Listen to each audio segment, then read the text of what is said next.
All right, national anthem here as we have made it to week 2 of the Ohio High School playoffs. And tonight, our football postseason journey has brought us here to Fulton Field in Lancaster, where the Irish of Fisher Catholic are set to host the Danville Blue Devils. Danville, members of the KMAC, qualified for this regional quarterfinal after a big road win in the first round, 54-0 at Steubenville Catholic Central. Fisher Catholic of the Mid-State League has had 13 days off after getting a first-round bye. This Irish team is itching to return to competition, and we're itching to bring it to you. Pre-game coverage of the opening kickoff coming up on Friday night here in Fairfield County.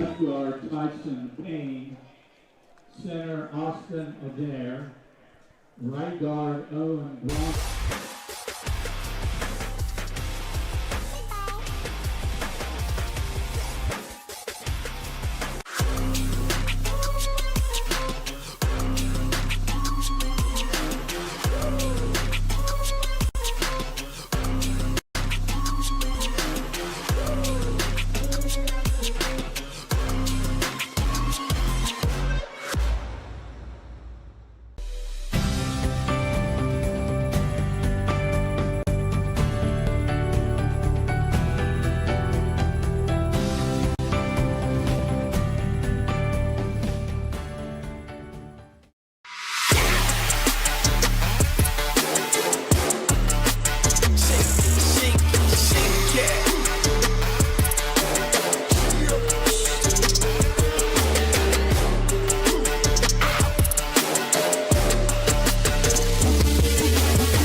Hi, I'm Eric Gilbert. And I'm Hannah Gilbert with American Homestead Exteriors. And together, we're here for you. So I'd worked for several years for other contracting companies, and what I saw missing was the true customer focus. I wanted that to be the focus of our company, that we put the customer first no matter what, and that's what's made us successful. Hannah and I joke between us that we share the same brain. We have the same ideas, same thoughts, we have the same direction for the company, we have the same focus. When we're on site, we teach the customers about the roof, the age of the roof, what's going on, maybe what caused the damage, along with siding, windows, or any project we take on. When you call in, you're talking to me, and I'm getting you scheduled on his calendar to come out and take a look at your property. We like to teach homeowners about their homes as we're walking through them together. I think it's very important. It's the most expensive thing you're ever going to purchase in your lifetime, and you should really understand what is happening to it and how we can help you make it even better than what it was before. At the Keelbuck Savings Bank, you can expect great products and service from a fellow Knox County Chamber member. Now offering premier card processing solutions and services, ensuring the business owners understand their credit card processing fees. We have a wide selection of card processing solutions that provide lower fees, faster payment, additional security, exceptional marketing features, and help to improve your business operations and customer experience. At Knox Community Hospital, your primary care physician is more than someone who delivers your test results, more than someone who writes prescriptions, more than someone who listens to your heart. We are your healthcare partner who takes the time to know you, listen to your concerns, and provide you with expert personalized care to make and keep you well. Because to us, you're more than just numbers on a chart. You're a neighbor and a friend. Knox Community Hospital, in the community, for the community. This is Jonathan Langdon. Catch me right here every Thursday for the Block Party presented by Bob and Bob Door Company, your place for volleyball highlights on the OH Report.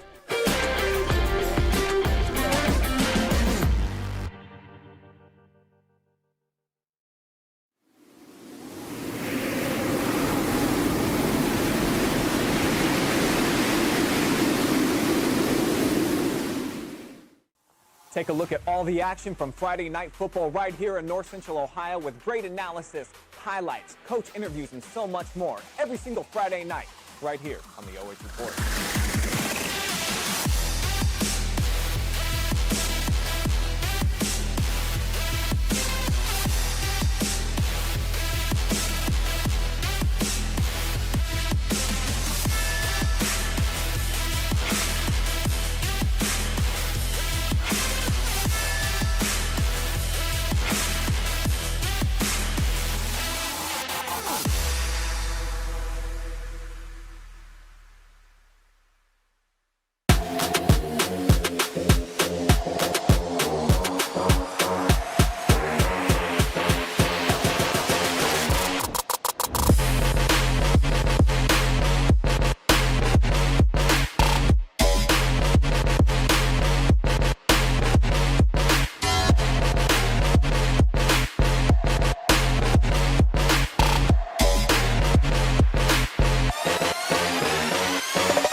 All right, well, we are glad you're with us for Valley ATV pregame show with the Fisher Catholic Irish hosting the Danville Blue Devils in the second round of the Ohio High School football playoffs.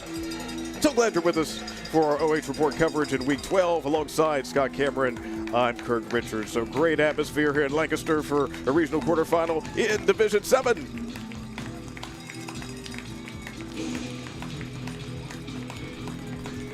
Yeah, Kirk, you know what? Here's the thing. We had to wait 12 weeks for football weather. Yeah. Right? Here we go. Exactly. We had to wait 12 weeks, but we finally got in Week 12. And I tell you what, it's been raining all day around Central Ohio. And fortunately, though, we're on a nice turf field here, and so that negates some of the slipperiness that one might expect. So it's a great neutralizer for both teams in the way they run their offenses. And so, yeah, I think, Kirk, you're absolutely right. Danville traveling an hour here, and Fisher just gets to drive down the road about 10 minutes. Yeah, big difference for sure. Big difference, but I tell you what, both these teams are fired up and they're ready to play tonight, that's for sure. That's what I'm talking about. Oh, my goodness. And, yeah, we see Devils seeking another long playoff run. We're in the state semifinals just a year ago. And, yeah, they are hot right now, 54-0 over Steubenville Catholic Central. So they would love to keep that momentum going into this one. We shall see.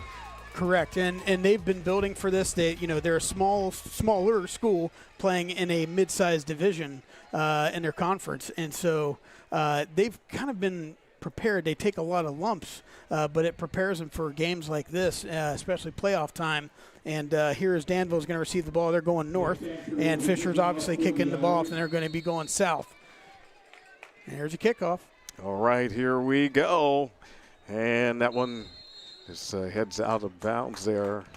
Yep. You're at the 30-yard line. Okay. He bent over to try and pick it up, and he hit it.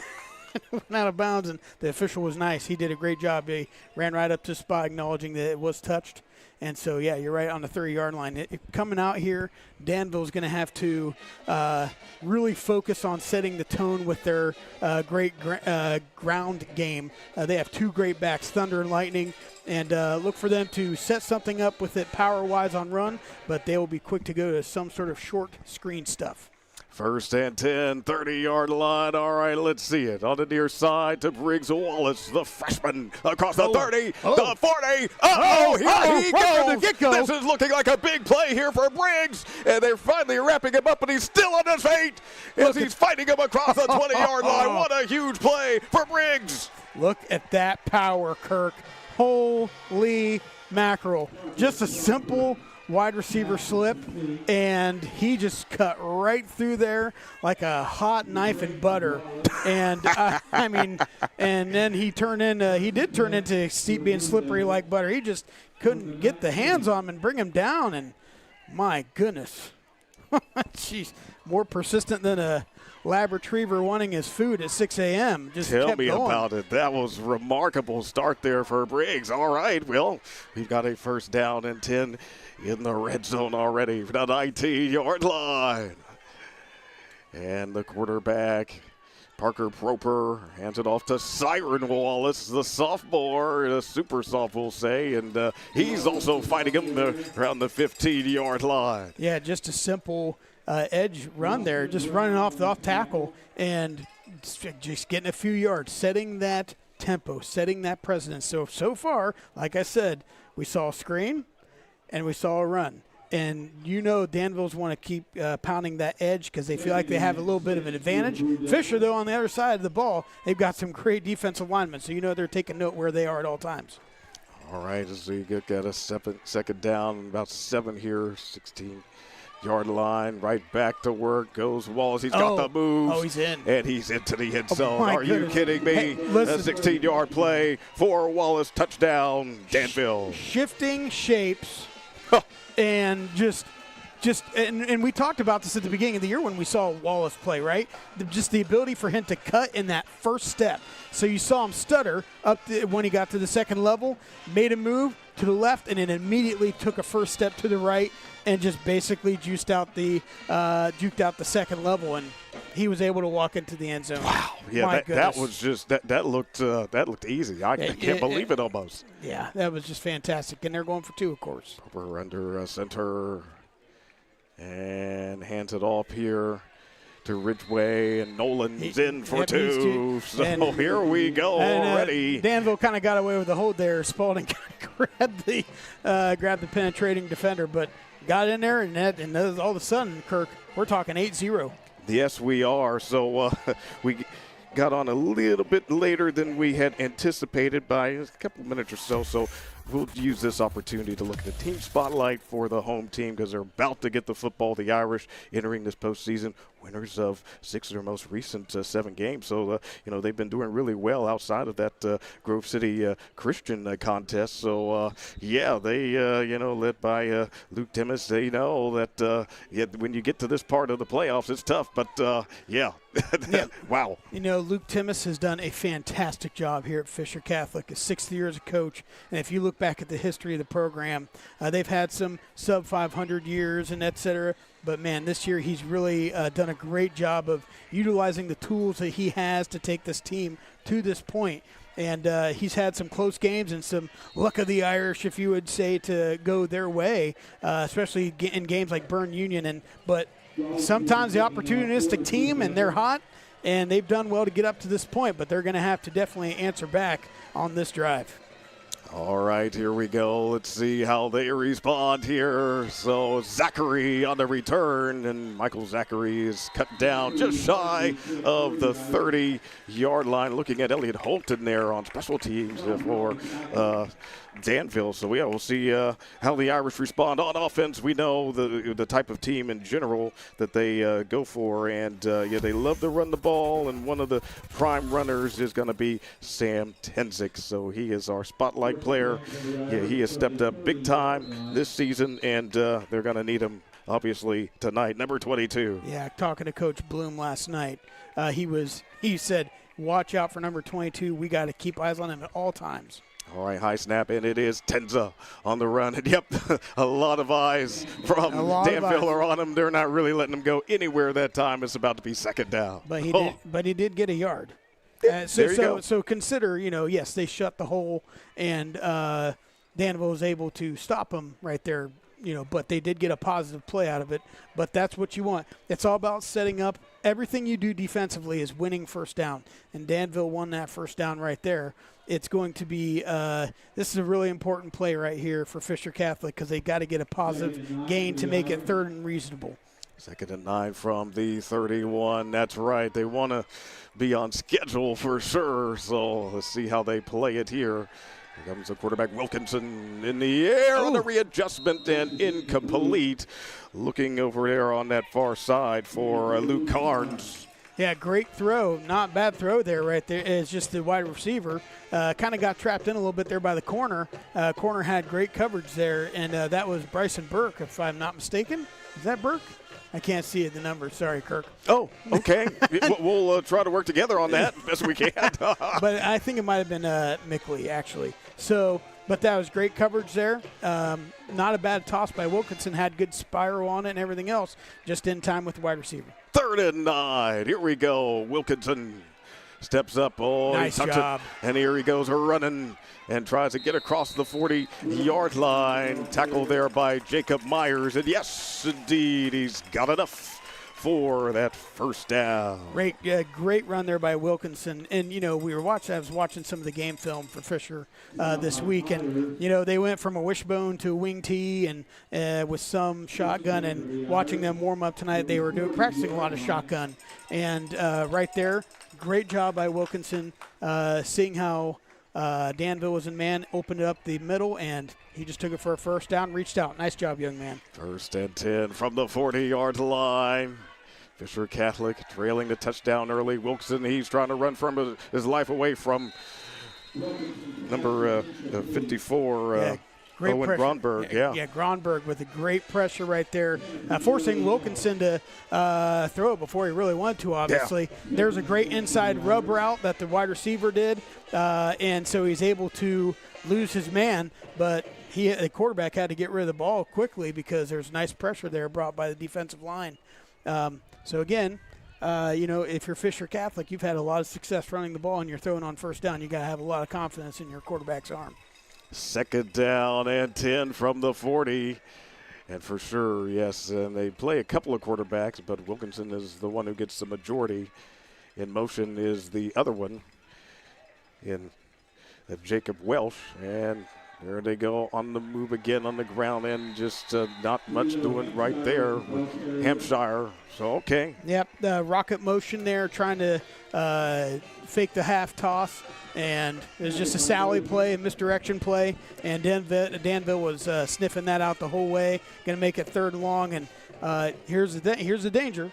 You're going to be putting Wilkinson back there, and those Danville defenders, especially on the line, they're just licking their chops with their ears pinned back, and they're ready to rumble right here. So if you're Fisher Catholic, you got to make this a quick play. 3rd and 10. Here we go. Wilkinson fires it up there. It's incomplete. I saw Carson Proper there on defense, and was wondering, that might be a dangerous one. Yeah, that was not actually a bad play design. It was a quick pass. It was just a quick couple-step drop, and he made a nice throw. But I tell you what, man, those Danville defenders, the corners, they are really doing a great job of sticking close to Fisher Catholic's wide receivers. And if they're not, the defensive line is helping them out, as we saw that drive so far, an early one. So Fisher's going to have to punt here. I do believe, yes. But they've got double returners, so that tells me that they want to try and make a play here on special teams. And here we go. Joey Ellis on the punt. And then the back pedal inside the 30, taken by Briggs Wallace.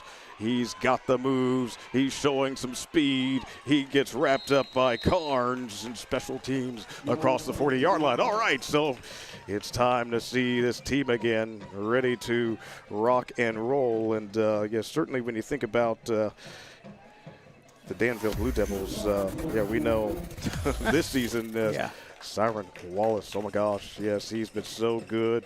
Named to the K-Max 2nd team after his 2nd season as a 1,000-yard rusher. And yet he's a sophomore. Yes. And, just a remarkable player and a good young man. Danville has a lot of super sophomores. They're good this year, but they are only going to get better. They only have 3 or 4 starters, seniors that are back here. So next year and the year after that, they're going to be absolutely fantastic. I do believe. Here we go. Briggs Wallace, he is getting a lot of work here early as they try to drag him down from behind. Anderson Crook is able to get a hold of him. Yeah, nice 10-yard run there by Wallace. And yeah, those Wallace brothers, right? Yes, that's right. So it must be genetic. But I tell you what, Danville is known and well-renowned for being a hard, tough, physical team. And now, I will say this. Fisher Catholic on the other side of the ball, they've got 2 dogs on their defensive line, and they are absolutely fantastic. Nick Harris and Caden Delabar, oh, man, they're just absolutely fantastic. And that's what you won't want to do right there if you're Danville, shooting yourself in the foot. That is not good. Nope, no. That's not what you want. So what was once a first down has become a really long first down. Okay, yeah. So, wrong direction. Well said. So here we go. 1st and 25 from the 28. All right, here we go. The quarterback. A drop there by Mickley. Just has to land on it to preserve the possession. Ooh. We're going to see what this flag is. Danville fell on top of it. Yeah, it's been wet, and here's the thing. People don't realize turf can actually be more slippery than grass. Sure. When that ball is on the ground, it can, So Danville, nice job. Kind of got lucky to hold on to that. But tell you what, Fisher Catholic doing a great job, and they're not breaking on that. So they're doing a great job defensively. Don't let Danville have success. Make them shoot themselves in the foot. So we're going to see what happens here on this play. 2nd and 32 from the 21. Yeah, just going the wrong direction. As they go back to Briggs Wallace. Oh, he's man. looking for an alley, but this time it collapses on him. Yeah, Briggs Wallace, he got 1 foot in the ground and took off right up the middle. And here's the thing. They're going to be, Harris and Delabar are going to be spinning their heads around a lot tonight, okay? And so what happened is Harris kind of snuck out to the left, and that opened up the gap, and that was seen and took right up the middle for a positive gain. Still third and forever, though. Yeah, needing 21 yards from the 32. Yes, Parker Proper from the gun, releases. Ooh, and there's a miscommunication There's a trying flag. to find Siren Wallace, but yeah. We're going to see here. See what happened on that one. It was third and Canton, but we're going to see. That would be a devastating penalty for Fisher Catholic, and it's not. So Fisher's going to decline that penalty, obviously, and they will gladly take the fourth down. That's what it is, exactly, yeah. Now here's the thing. Danville actually has a fantastic punter, Nolan Ridgway. He has over 1,000 yards of punting and over 43 yards average punt per attempt. What a foot. Yeah, he's a really versatile player, Nolan Ridgway. And here we go. Yeah, exactly, right? Off the chip, but fortunately able to secure it after that. So keeping his wits about him and the poise. So that's a good thing for Fisher Catholic, trailing it 8-0 here early. And listen, here's the thing. That was a bad snap, tough snap. Again, off of turf like this, it does different things. And Ridgway got that ball and still just hammered it. That's a weapon. People don't realize, when you're talking about smaller school football, if you don't have a kicker, that changes things. But if you have a great punter, hey, man, Jim Tressel somewhere is just dancing. So yeah, right. We all want to see that. I told you so. First and 10 from the 33-yard line. All right, they go on the ground. Yeah, you got Tenza. The middle of that defensive line is not getting fooled. And no, I'm wrong. That was not Tenza. That was Jacob Welsh. Yeah, Welsh. 2, not 22. Okay. Welsh, again, a 1-yard run, but Danville's going to take that all day. And it's a positive play. It's a positive play, but if you're going to do something against this Danville defense, it's got to be more than 1 yard, obviously. Sure. But that's not bad. I mean, because here's the thing. Fisher's tried passing on first down, and they've had not the greatest success. So they're trying to get back to what they do, and they do well. 75% of their plays are runs. 2nd and 9, 34-yard line. Welsh does go in motion. He comes set. Now they put it on the ground. This time they do work at the Tenza. But yeah, multiple Blue Devils all over him, just driving him back, just not allowing him to get any space. Yeah, you don't see the Danville defense really respecting the wideout threat at all. So they are lining up and they are putting 8 in the box. They could almost be confident enough to go bare on this. Okay. And that's what it looks like.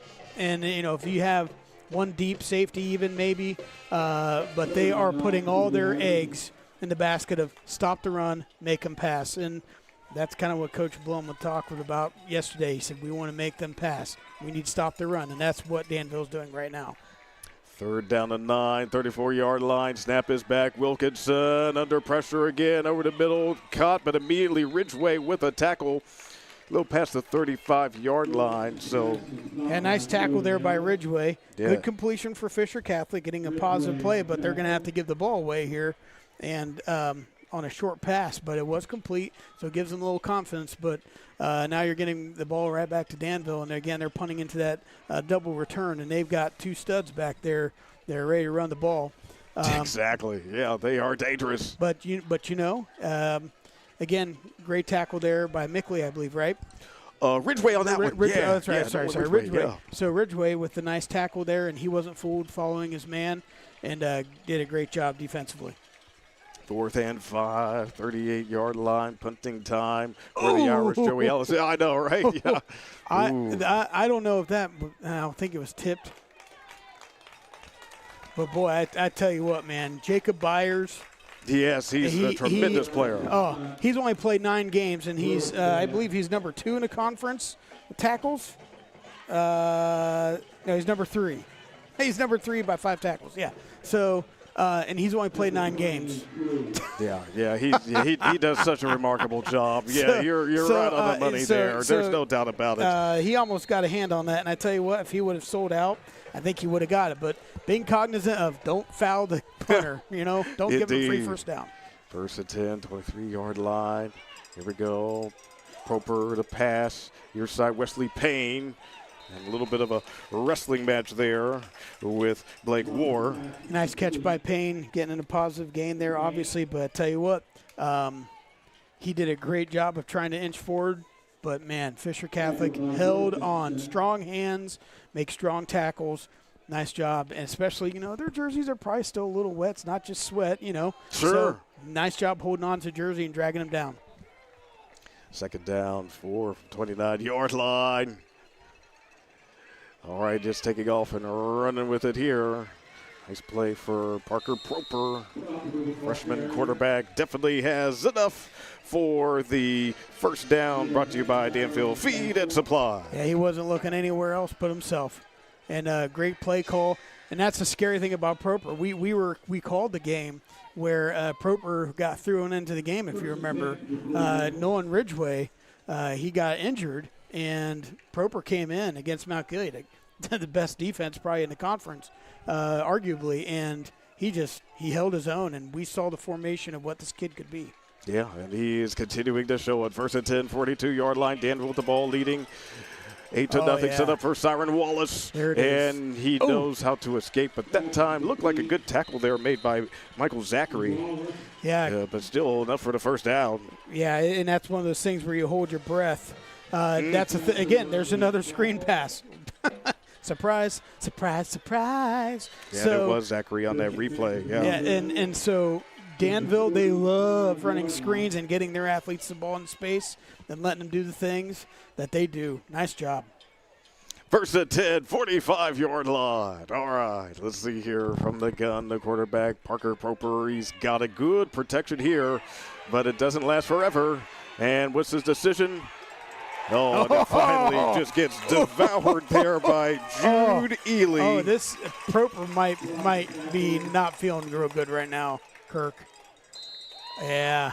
See Ely finally just clean up with that hit. Yeah, just a good form tackle, but yeah, unfortunately, like you noted here, does appear to be shaken up. So yeah, that was check on him. Front to helmet, and you're hoping maybe they just knock knees and he'll be okay. But, boy, what a tackle, what a play. Since we do have a moment, check on our keys to victory. For Danville. Danville. Yeah, what do you got? Well, you got to make Delabar pick a poison. You're going to have to make him choose between Proper or helping cover space on any of the runs. And here we are with Proper kind of limping off here. But Danville defensively, they got to tighten down on Tenza, and they have to tackle him. They have to force Fisher Catholic to throw, and they have to stop the run. So they have to let Byers and Mosier make the plays defensively with their line. And we've seen that work so far. But we're going to see who's going to come in here and play quarterback. Now, Danville has the great fortune of Ridgway. Exactly right. Ridgway was the quarterback, but it looks like Siren Wallace. Is that 0-0?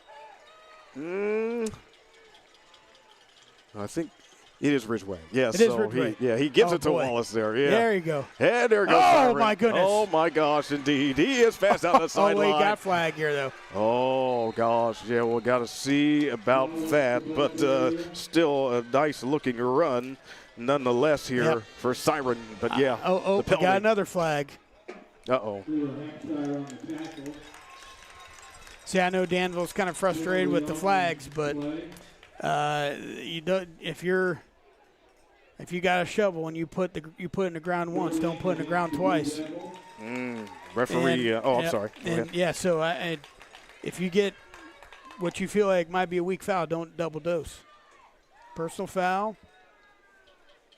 Okay. So we got the holding, and then they call it a personal foul as well. Yeah. Okay. So. But here's the thing. Danville has a luxury of riches So what are they doing? They went from their great starting quarterback to the original starting quarterback. Right. Yeah, exactly. I mean, what a luxury of riches. No doubt about it. So Ridgeway puts it on the ground here. There is Wallace. I know. Look at this. Wallace heading to the 20, 15, 10, 5. Can he get there? The speed. Oh, what's the ruling? Did he make it in or not? I don't think he did. Okay, he did go out of bounds, but the speed that young man has. And again, it's just the luxury of riches that Danville has at their disposal. Oh, so they do count it, or they put the points on the board. Oh, okay. All right. I just didn't see. I didn't see the signal either, so we'll. There you go. I knew it might have been out at the one, if anything. But boy, Kirk. Was that what, a 53-yarder? Yeah. Wow. Yeah. It was. And my holy goodness. mackerel! Talk about a game changer. You had Danville against the wall, doing everything to do themselves wrong, and they come right back and score a long that is running punishing. touchdown. That is exactly right. So they go on the ground here, and looks like they do get the 2 points. Is that Holt? Yep. All right. So it is 16-0 in favor of the Blue Devils. Back after this short break. High school football on the OH Report. At Knox Community Hospital, your primary care physician is more than someone who delivers your test results, more than someone who writes prescriptions, more than someone who listens to your heart. We are your healthcare partner who takes the time to know you, listen to your concerns, and provide you with expert personalized care to make and keep you well. Because to us, you're more than just numbers on a chart. You're a neighbor and a friend. Knox Community Hospital, in the community, for the community.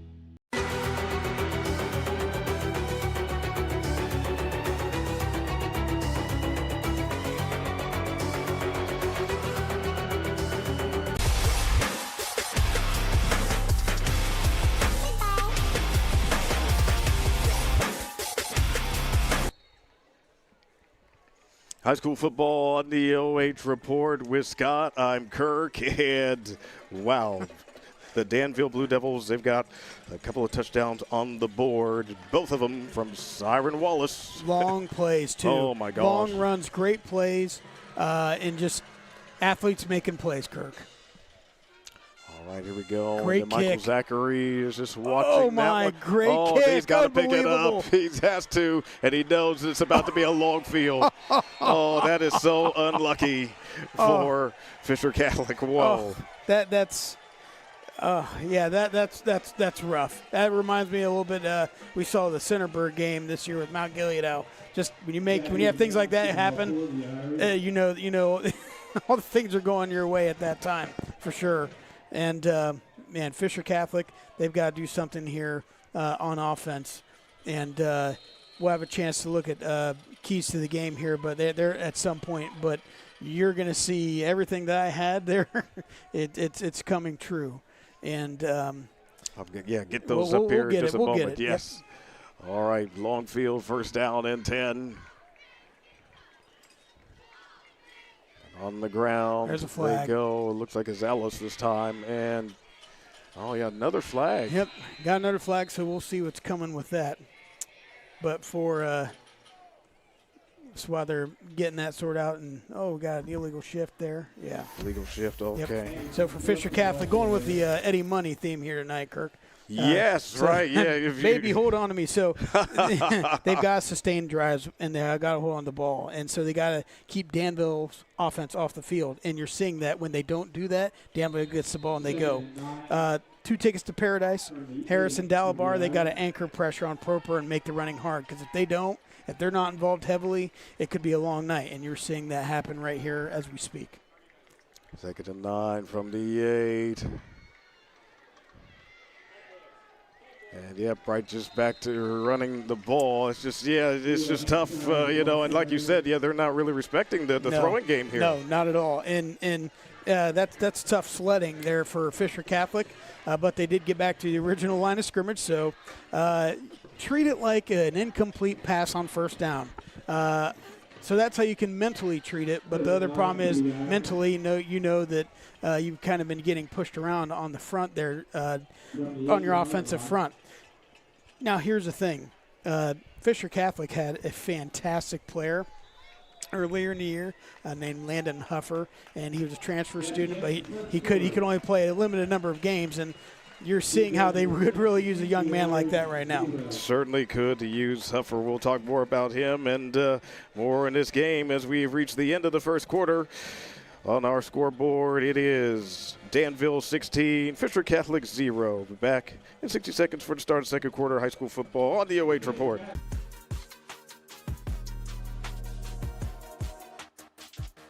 At Knox Community Hospital, your primary care physician is more than someone who delivers your test results, more than someone who writes prescriptions, more than someone who listens to your heart. We are your healthcare partner who takes the time to know you, listen to your concerns, and provide you with expert personalized care to make and keep you well. Because to us, you're more than just numbers on a chart. You're a neighbor and a friend. Knox Community Hospital, in the community, for the community.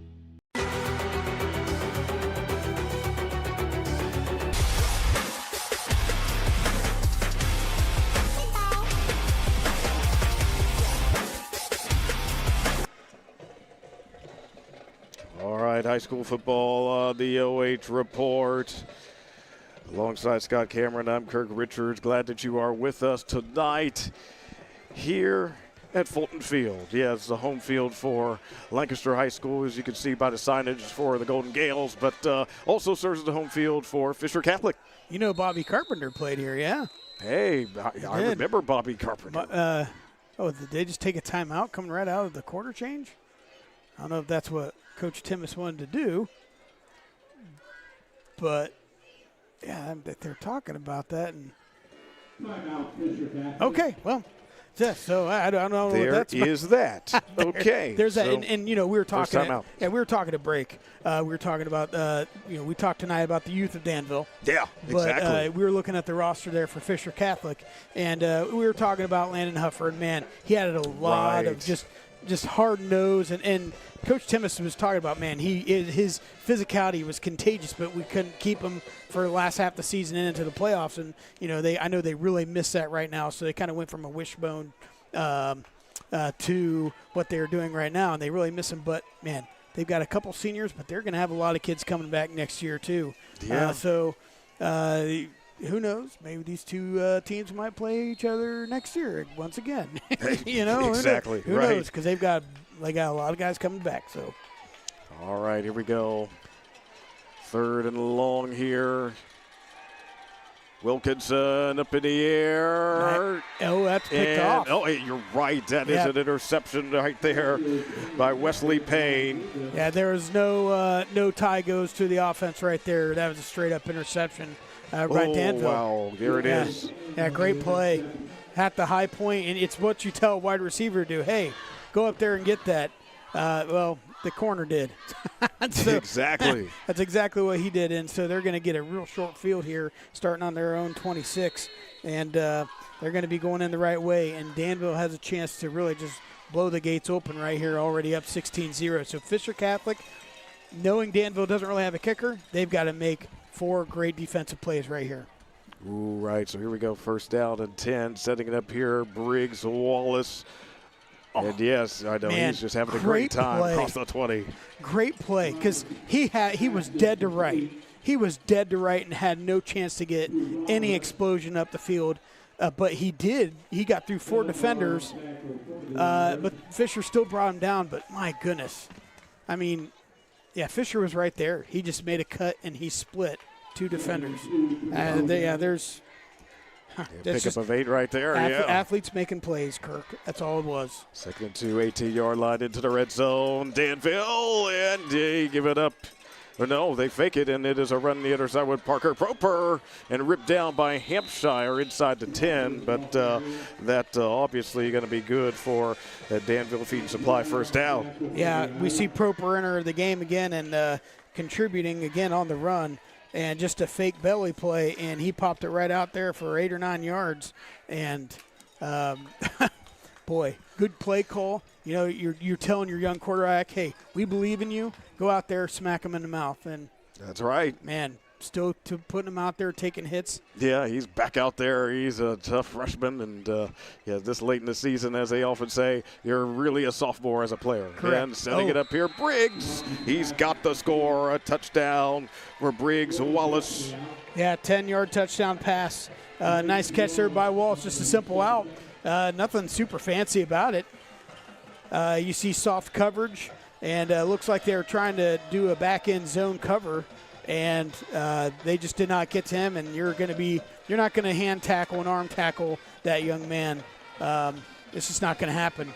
And so he just kind of waltzed into the end zone by the pylon, and Danville's looking again to make this a 24-0 game, the double dozen. This is incredible, especially after last week, just how strong they were. It's like they're just keeping it going. Briggs in motion, high snap there. Parker Proper throws it. Oh, and that one nice picked pick. off. Yeah, that'll do it. I saw that. I saw that happening. That was a great read there by number 5. Was that number 5? Was that number 6? Yeah, man, that was a great pick. I saw where Proper was looking, and the safety just totally tricked him into baiting him into that throw, and he picked it off. So, yeah, great pick there by Blake War. Yeah, it's just War. Yeah, it's one silver. Yeah, right. Yeah. What is it good for? Interceptions. Indeed. Well, there you go. So, on our Bottleneck Bar and Grill scoreboard, 22-0. Danville with the lead on Fisher Catholic. So the Blue Devils on the road really making a strong impression. And, they did that last week with that 54-0 score.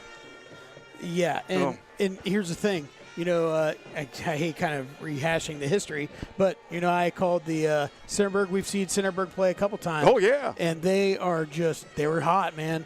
They are a hot wheel, and, man, that thing will just cut through any wood. And right now, Danville, they are just playing their best football, and they're peaking at the right time.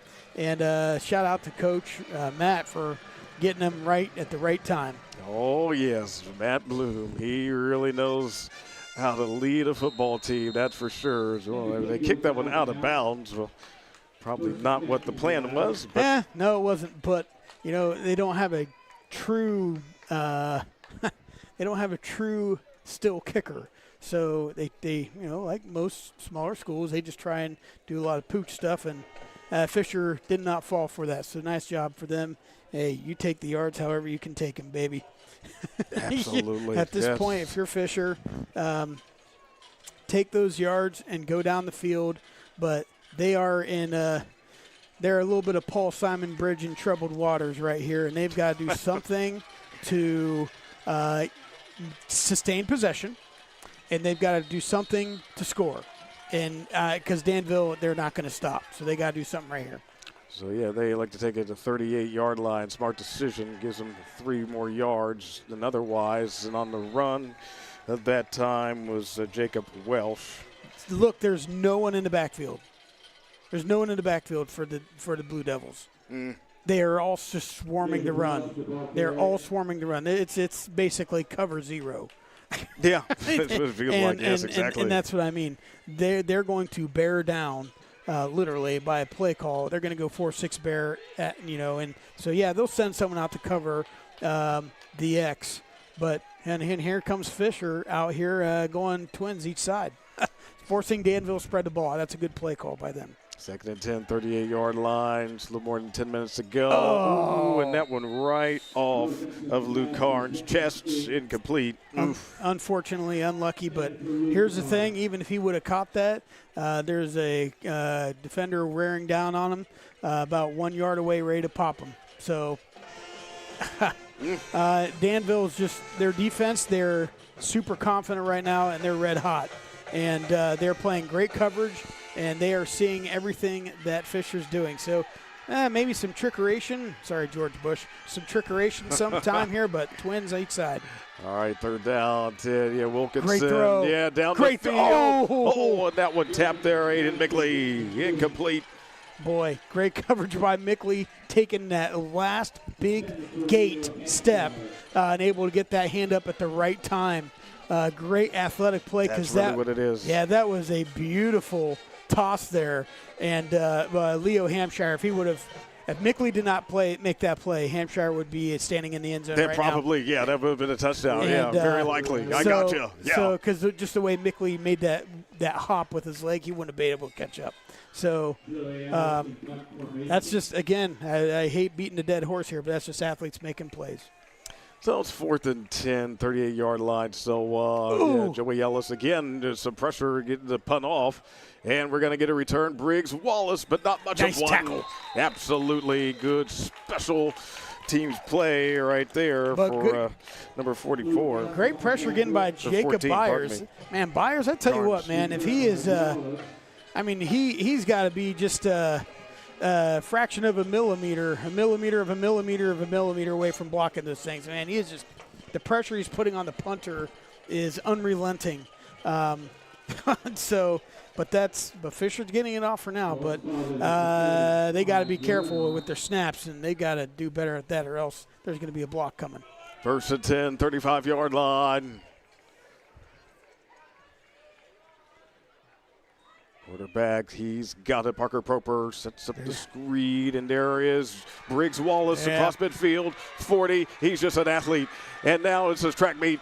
Down the sideline and pushed and did not quite get there, but very, very close. A great pursuit angle by Fisher, not letting him get in the end zone. He just strides it out so nicely, and that's the key. You got to find that angle, and that's what Austin Brown did. Yeah, Austin Brown made a nice angle there. He's just kind of playing from behind the play, but my goodness. Well, what do we have here, Kirk? I missed it. What? Oh, they pick up the flag. Okay. Oh, and had that much to the dismay of the team in green. Hey, what I say was going to happen, Kirk? Runs and screens. That's exactly. And that's what it is. That's what we saw. That's what we saw earlier by them this year, and that's what they do, man. And they do it so well. You have to respect the run. And they have the athletes where you have to respect in the second and third levels. So, man, they run those slip screens, and they nail them. 1st and goal from the 2-yard line. Who's going to get the ball? It is Siren. Oh, met the line. Pushed. He just gets right in there for the touchdown. Wow. Siren Wallace, 2 yards that time. That is his 3rd touchdown of the night. Wow, and great job, being set up there. But, man, he just was met the line and just kept pushing right through. And that's the strength that Danville has. Sure. People say, it's corn-fed farm boys. No, tell you what, man, it's not just that, man. That's the hours that they spend in the locker room, in the weight room, in the training room, all that stuff. It's just well done, well-oiled machine, and they're grooving right now, man. All right, let's see. Going for the 2, and yes. There's a hold. Oh, gotcha. There's a flag. Yeah, yep. So. Yep. Hold everything. Well, that's what Mickley did. That's exactly what he did. He held everything right in front of him. And he got caught. I hear you. So that's going to make it for a real long 2-point conversion. Yeah, they were just getting Wallace the ball in space, and he did a good job trying to see what his blockers would do, but unfortunately, that extension is going to lead to some undesired results, and that's what led to the hold. So Indeed. Unfortunate for Danville, but Fisher's looking for anything positive to take home right now, and they're just trying to keep it from that undesired 30 and up. They want to keep this as close as they can, obviously. Yeah, that's what we're looking at. That's exactly right. That's running clock territory. Obviously, that takes effect in the second half, but I'm not sure how many people expected this, but here we go on a 2-point conversion try. Nice job being met. Spalding, and didn't quite get there, did he? Nice job by the defense. All right, so we'll meeting the take receiver. a short break here. 28-0. Blue Devils with the lead on the Irish. At Knox Community Hospital, your primary care physician is more than someone who delivers your test results. more than someone who writes prescriptions, more than someone who listens to your heart. We are your healthcare partner who takes the time to know you, listen to your concerns, and provide you with expert personalized care to make and keep you well. Because to us, you're more than just numbers on a chart. You're a neighbor and a friend. Knox Community Hospital, in the community, for the community.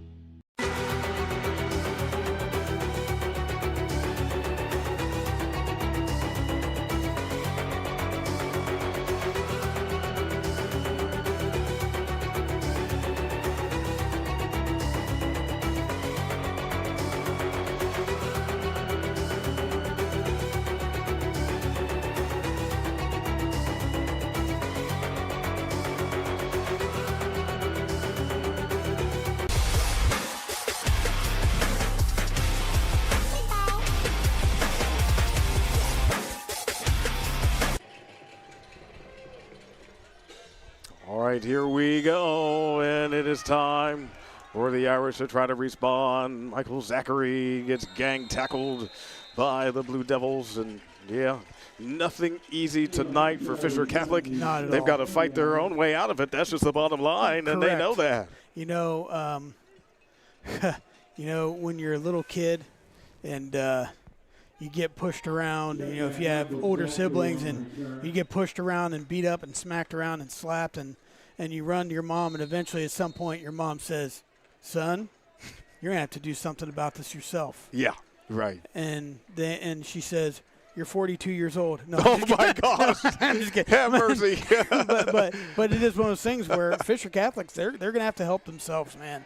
They're at that point. Yeah, Oh. from the 41-yard line, or 31-yard line, and Anderson Crook there, the one running it for Fisher Catholic. Yeah. Fisher barely has double digits on offense of yards, and so it's just they've run into the buzzsaw, and I know I'm wearing that phrase out like an eraser on a mathematician's pencil, but it's an uphill battle for them.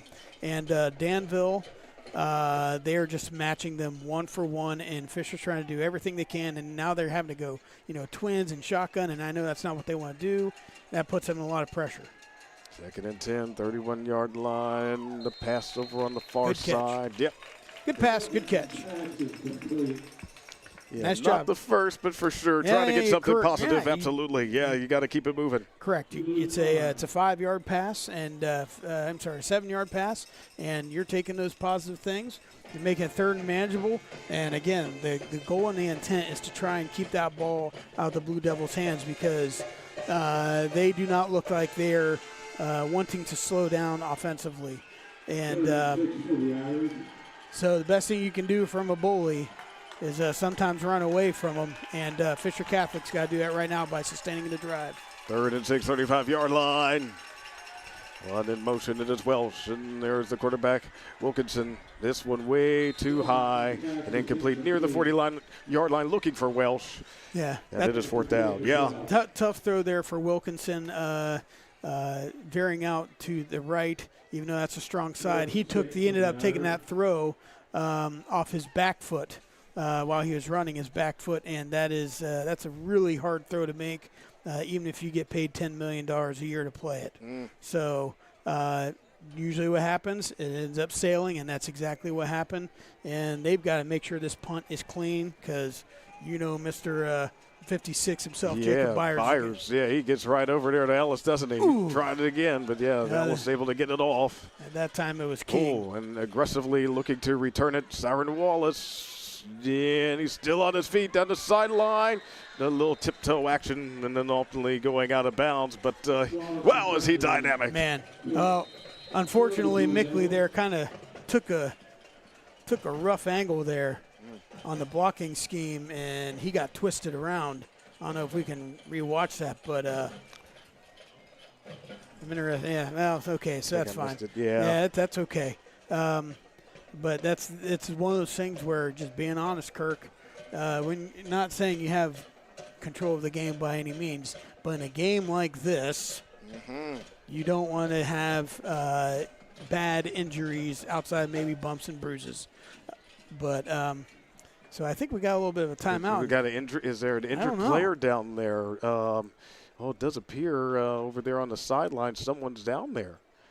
Yeah, so not directly on the field, but at the 45-yard line there is a player that they are tending to. I can't tell who that player is, but yeah, the training staff is over there and attending to him.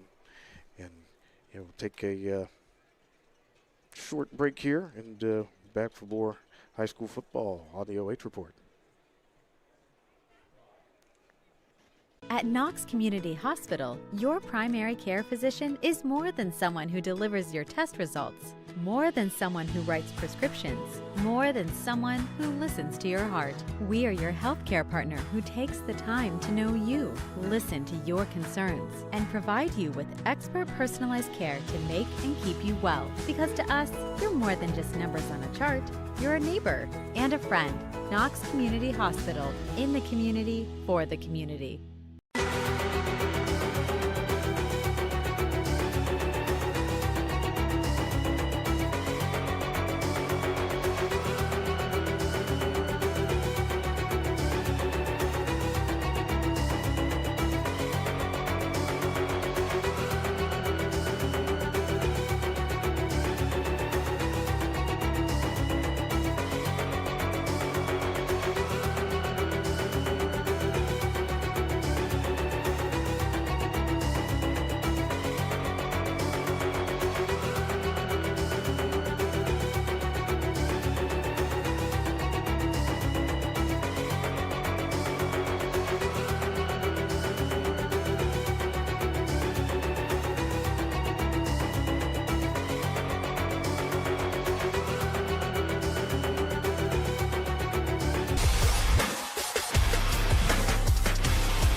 As we bring you back here to the OH Report, yeah, we do see his Declan neighbor who was down. We're glad that he is up on his feet. He is moving slowly, obviously, and with help, but he is up. We don't have any, real update on his status other than that, but that's always good to see when a player can get up.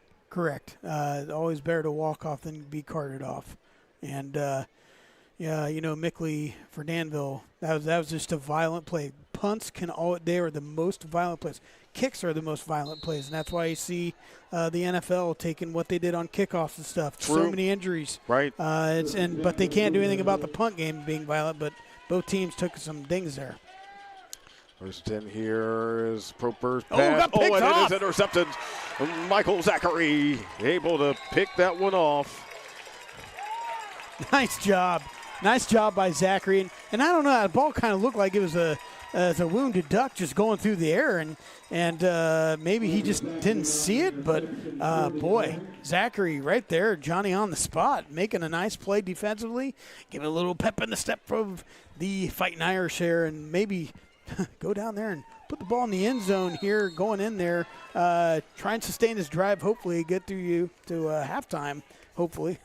Well, sure. When you're trailing 28-0 in this first half, right, you could use anything to get some momentum. That is for sure. But Fisher's got the ball coming out second half, too. That's true. So, first and 10. Here we go. James Wilkinson fires it on the move, incomplete. Yeah. There is the illegal what are they motion. Saying? Flag illegal. Oh, gotcha. Shift, illegal shift. Okay. And I thought that looked funny, too. They kind of all stood up at the same time. It was a funny-looking play. Penalty against Fisher Catholic. Yeah.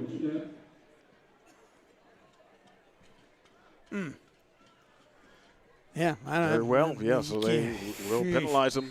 Oh, and I thought Wilkinson was going to be able to make a run there. I'm glad he didn't put himself in duress there in a bad situation, but they continue to come out in shotgun twins on each side. All right, needing 15 yards now. Here, put it up in the air. And now it's picked off Carson Proper. And Danville's got the ball right back. Carson on the move on the sideline. And then he gets a wallop of a hit by Delabar. Oh, my goodness. Things are starting to unravel here for Fisher Catholic. That's a frustration foul. And, you got to let him go on that. And you can't pack on the pounds there. They're going to have to carry defensively. And good interception. Throw is just way off target over the top. And, Wilkinson's just super frustrated and just trying to make a play. But, man, Danville's got the ball, and then they're going to get another 15 yards on top of that on the right side of the field for them. Right. No doubt. And here they're going to be on, 17? Yep, 17-yard line. Wow. Well, after Danville had just committed a turnover, then Fisher Catholic gets a second turnover. Yep. In this first half. So, yeah. Gave it right back. And 10. Yeah, 17-yard line, right in the red zone. And they go with Nolan Ridgeway. Got a flag. My goodness. Oh, another flag. Oh, my goodness. You're right. Yeah, I see it. Oh. I'm not kidding, Kirk. Have we had more penalized plays than non-penalized plays? Yeah, we're at least reaching that territory. I know, right? What is the OHSA record for penalties in the game? You know, I'm not sure. We're quickly approaching it. Let's hope not. Oh, my goodness. We got a young man down here for Fisher, and here comes Coach Timmis back out there again. And, man, and here, Fisher they don't have exactly the largest roster with the most depth. True. So anytime these dings, they just keep adding up, and you don't want to see that as we already saw Neighbor, he's out and he's sitting on the bench, and hopefully this young man is in okay shape and he's able to walk off as well. But again, if you're Fisher, you got to try and get some sort of victory here defensively and make some sort of stop. If you're Danville, you don't want to say go vanilla, but you're in a good position here, and you want to do something that gives you success but is a low-impact play as much as possible, just to save your bodies. But right now, Fisher, they are just defensively, they're gassed. And they've just had a long first half here. And Danville's done a good job. Granted, Fisher did get that great interception, but they are just putting themselves in tough spots defensively. And see this young man getting. There you go.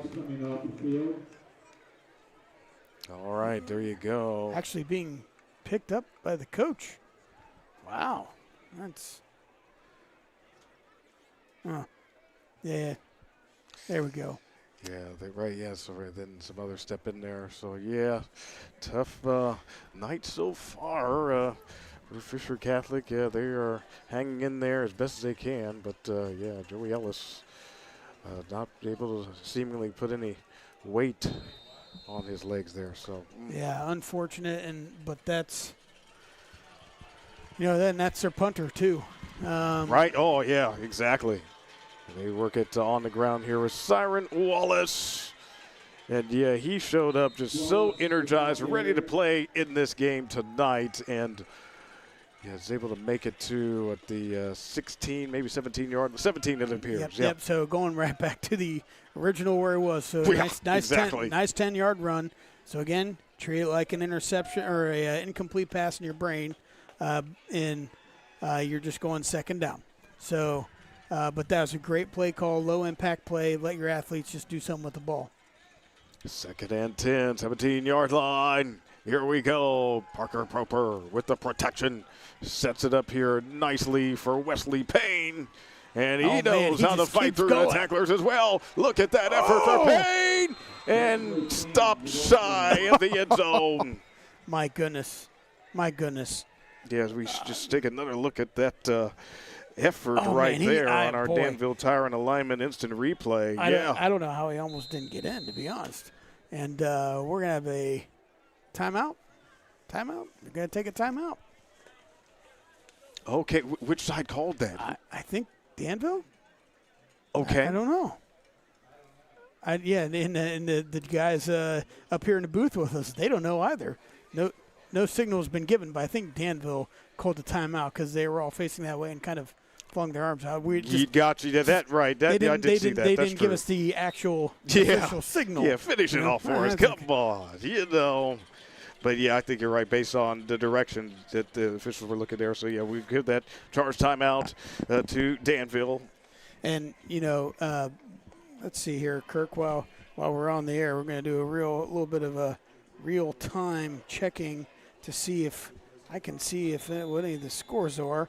Whoever wins this game, we're going to play the Waterford and Strasburg-Franklin. That's right. Winner, and Waterford is currently up 21-7, according to my Samsung Galaxy.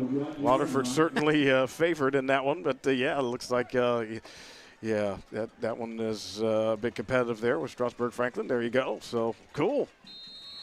Yeah, that'll be the next round, regional semifinal. All right. So what from the one, and then just a steal. There's flag comes up. Wesley Payne was the carrier. What do you know, Kirk? Yeah. It's another penalty. It's another one. I know. What a night already. What?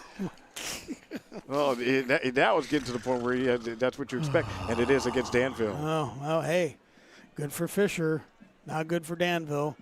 Nope. Captain obvious call there, but but I mean, just if you're Fisher, you're taking any positive play, even if they screwed up. But hey, they'll take the personal foul, and I think the line's kind of saying like, "What did I do?"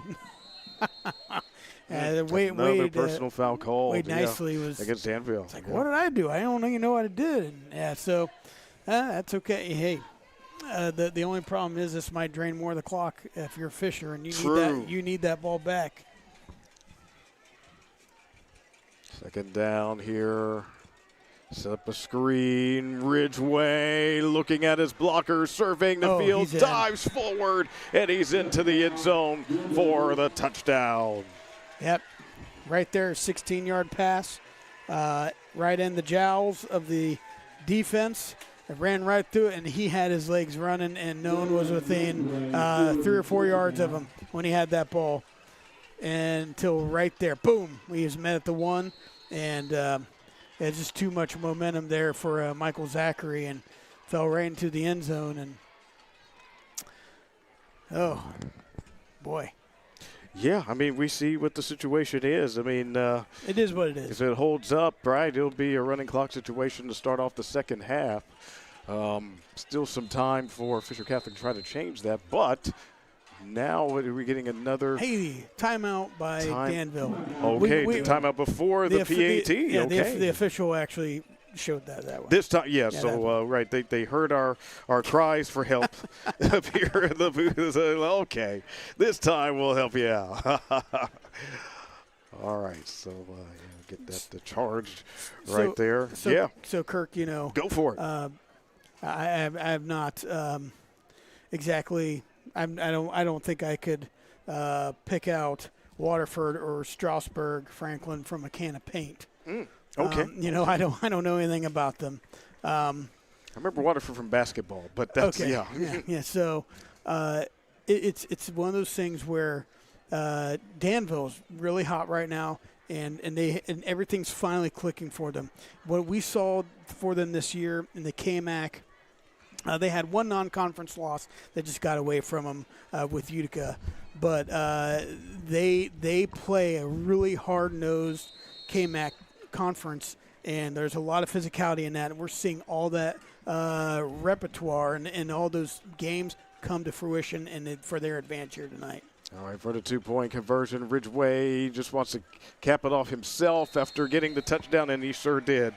So there you go on our Bottleneck Bar and Grill scoreboard, 36-0. Danville up on Fisher Catholic. Back for more high school football on the OH Report. At Knox Community Hospital, your primary care physician is more than someone who delivers your test results, more than someone who writes prescriptions, more than someone who listens to your heart. We are your healthcare partner who takes the time to know you, listen to your concerns, and provide you with expert personalized care to make and keep you well. Because to us, you're more than just numbers on a chart. You're a neighbor and a friend. Knox Community Hospital, in the community, for the community.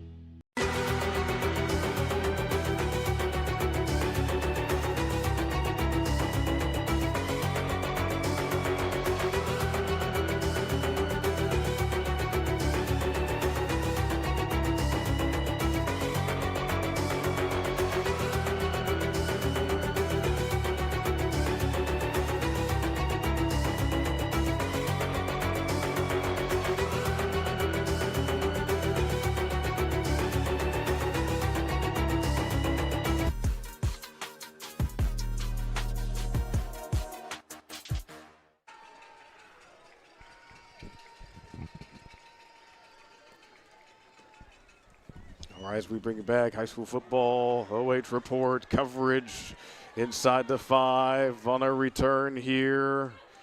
And Hampshire, he gets drilled there by Byers right there at the sideline. Yeah, nice job by the official running in there. Getting right in front, yes, just exactly. making sure, hey, nothing funny going on here.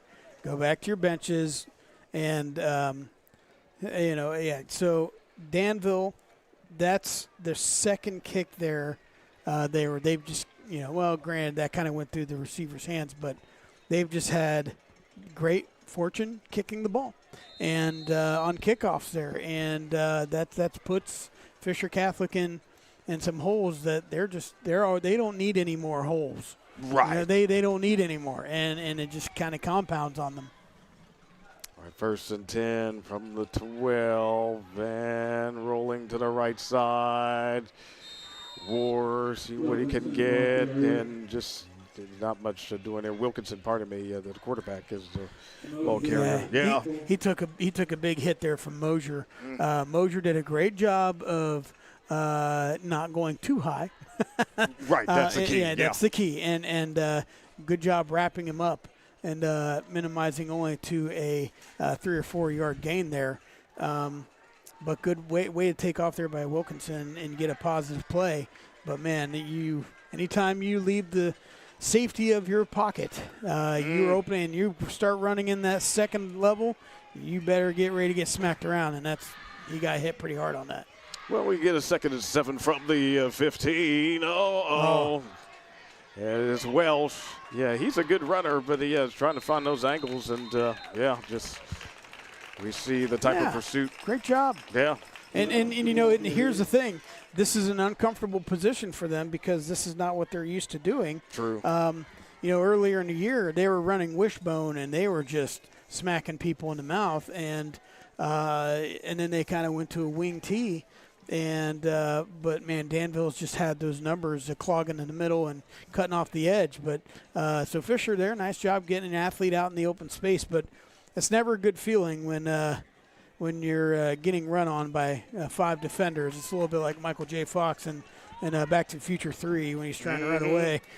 Yeah. I mean, you're running for dear life. Oh no! Kick This it out could the be back. Safety territory. Let's see. Is that Gronberg on it? He's on it. Oh my goodness!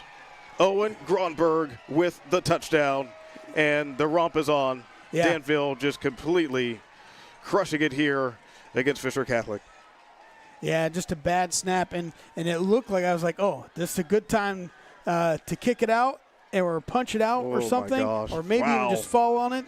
And it took a funky bounce there for Welsh, and he just overran it. He over-pursued it, did not go bouncing backwards. It kind of stopped bouncing backwards, and he over-pursued, and that's 99% of the time that's going to end up for being a touchdown, and that's what happened. Exactly. Oh, my goodness. All right. Well, snap is back here. Parker Proper has some time. Delivers that one a bit low and incomplete on that attempt. Yeah. Camden Horn, yeah. Listen, if you were Bill Belichick or Nick Saban, you'd be going nuts right now. Oh, Bill Belichick wouldn't say it. If you're Nick Saban, you'd be going nuts right now because that ball could have been caught by Horn. Now, this game, it looks like it's not going to be relevant, that catch. But that's the kind of thing where we're going to run some sort of play like that when it matters, and you can't have that slip through your fingers. So if you're a coach, from a coaching aspect, you're saying like, hey, those are little things, and it's not insignificant. Like those are the things that we need to do to be better. And it wasn't the greatest of throws, but it also could have been a catchable ball. And so if you don't want to say like, oh yeah, we're rolling this team. We will just take the rest of the game. No, you're looking to make things better because you have another game coming probably, and you're going to have a game hopefully after that. And at some point, it's not going to be 42-0 before halftime. So those are little things, and that's what makes coaches like Nick Saban and those coaches. That's what makes them great. Relentless, absolutely, relentless in every detail, right? So. Coach Bloom, I'm sure, will look at that. Okay, yeah. That goes between the legs. Just a rough outing, and can't pull it out of the end zone there. Yep. Yeah, the touchback, bring it out to the 20-yard line. That was a good fortune. In a strange way. Yeah, that's true. That was a good fortune. That sort of helped him out there. That was a good fortune. That went between his legs. Oh, man. Yeah. Just, well, you know, and this is the type of thing that, you know, these young players will have to work through and learn from as they get ready for next season if things obviously hold up and they fall in this game tonight. So, yeah, got to keep playing every situation. Yeah, and it's not the first half that they were wanting to play, and with the ending here, the first half as we approach it, that they wanted. But yeah, you're right. You're still playing, and there's pride on that chest and on your helmet, and you keep going. First and 10, 20-yard line, 4:26 to go in this second quarter. And Welsh, he sees what he can do with his legs, and Justice Tharp is able to hold on to him and bring him down with the help of his mates from Danville. Second down. Great job bringing him down. But, man, Welsh being in there, that's that little spark plug that Fisher's kind of needed here with the 7-yard run. But that's what they've needed, something positive. And listen, it's nothing against Wilkinson, but, man, Welsh can run the ball. He's got shifty moves, and that's a little spark plug. And you got to do something, man. You got to do something. Second and 2 from 28-yard line. Yeah, Welsh, he is a fun player to watch when he gets out in space. But Wilkinson, he is back in at quarterback. Passes on the far side. Immediate hit off that catch by Carnes. But it's enough for the first down, so they will indeed take it. 4-yard pass for a first down. And, yeah, nice job making that play, making that completion. And we're going to see Wilkinson come back in. But, yeah, nice job. Hey, again, moving the ball down the field. Positivity, and like you said, it's not just this game. You're kind of looking at next year, you know. And hey, we did this, you know. This is a good team that they're playing too. First and 10, 31-yard line. Yeah, especially if Danville goes on yet another run, just like last year. We'll see.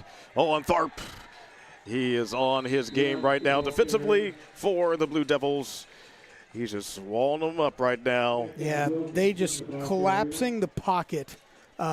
They're bringing so much pressure from the backside blitz, and they're just completely encompassing. It's never good. Never, ever good. Just ask Joe Theismann to get tackled from behind. Oh, now, yeah. If you're getting sacked from behind, man, Exactly. that is so dangerous. And, yeah. But, man, Danville's bringing that heat, and they're finding a lot of success bringing heat on that blank side, the back side for the thrower. And got to be careful. Got to protect your quarterback. Trips to the right here. Second down, 29-yard line. Wilkinson sees what he can find and just sort of throws it away. Yeah, that didn't seem like that really had much of a chance for the intended target, Austin Brown. So he's third down. Super frustrated. He can't even settle his feet, and he had to end up. He didn't want to. Well, hold on. We gotta. Oh, I thought that. I don't know. I thought he was. I was seeing the line judge. I thought he was explaining something to Coach Timmis, and it wasn't a penalty. I was like, I didn't see a flag, but I mean, I'm surprised I didn't see a flag. We've seen enough. So many of them already. I know, right? Oh my goodness! Yeah, third down and 12. Wilkinson's just frustrated. He's got to keep his head and try and make a good play here. From the 29-yard line. Yep. Wilkinson uncorks it near side for Carnes. Picked off. Wesley Payne. We get on a return, and everybody's sort of looking around here, and he's still on his feet. And he goes into the end zone. They are counting it, it appears, as a touchdown. That's that flag. Okay. Yeah, there's a big flag I there. guess that's what 48. I think that may be why the players were a little bit like, what are we doing? Yeah. We're going to keep going with this? Yeah. Mm-hmm. But this, you know, it could be a penalty after the pick. I don't know what there was no block. I'm wondering. I mean, it was a 50-50 ball, and it was underthrown. So I don't know. Whoa, they might keep possession. Yeah, I mean, if it was a penalty after the pick, but right. We'll see what they're ruling. Yeah, it would certainly take a lot of yards away, but if they still have the ball, I think they'd be pleased. Okay, so it was one of those plays where as soon as it was intercepted, they could see the corner was going to intercept that, and there was just a hold on the return immediately. So it was almost as if the returning stock blocker, if you will, ended up just grabbing some jersey too early, and that's easy to happen on an interception return. Just makes players like Deion Sanders doing what they did and able to return all those things. Geesh. Tell me about it. You know, because oh, it's so easy to do. Once you intercept it, to return it with any length of yardage is difficult. But I don't think that's what they called there. Kirk, it looks like Fisher's held on to the ball. Oh, okay. So maybe so there's a holding on the off or on the defense. Exactly. So nullify what would have been the fourth pick. What a play! Get at the Cards. Huge play for Fisher Catholic. Oh, how they really needed that. First down for Fisher Catholic. All right, okay. And he threw that off his back foot. Yeah. There you go. And then he dropped that dime in there, man. He dolloped that sour cream right in the middle of the taco, man. I mean, there was all sorts of Blue Devils all around, and he dropped it right in there. Good throw. Looks like the timeout's being called by Danville. Yeah, so that's the final timeout used for the Blue Devils. Yeah, so they called holding, defensive holding there, and so that maintained a possession for Fisher Catholic, and they made the Blue Devils pay for it with that pass there. And the Blue Devils right now, if you are Coach Bloom, you're telling your guys, hold them. This is a mental victory for them right now. This is a mental task more than the football game in the end of this first half. Ironically, it's the same thing on the other side. So if you're Fisher Catholic, you're telling your guys, hey, it's 42-0 right now. But as mentally, confidence-wise, you're either going to fold like a lawn chair in a hurricane, or you're going to put up and shut up. So that was a good response there for Fisher. They still got 147 and 2 timeouts to try and make something happen here the rest of this half. All right, we shall see it. Yep, 147 to go until halftime. 1st and 10. Could use something here, Wilkinson. Oh, my gosh. Maybe setting up something down the field for more and incomplete. Yeah, defensively there, Siren Wallace. But you saw once again the backside penetration there by the defense. I mean, the line just they're blowing up the left-hand side, the left guard and tackle for Fisher. They're just having their way over there, and they're just getting right around them. And we see here yet another penalty.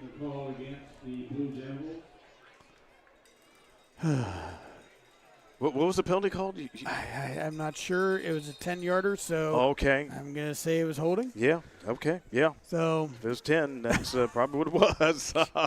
Okay. Yep. Well, yeah, so or it might have been, or just a spot and first down automatic. All right, let's see what we got here. Wilkinson. Oh, that one incomplete. Again, over back heel throw and just kind of toss it up and good pointed spot. Right. Just still kind of over, and it's one of those things where it's like those throws.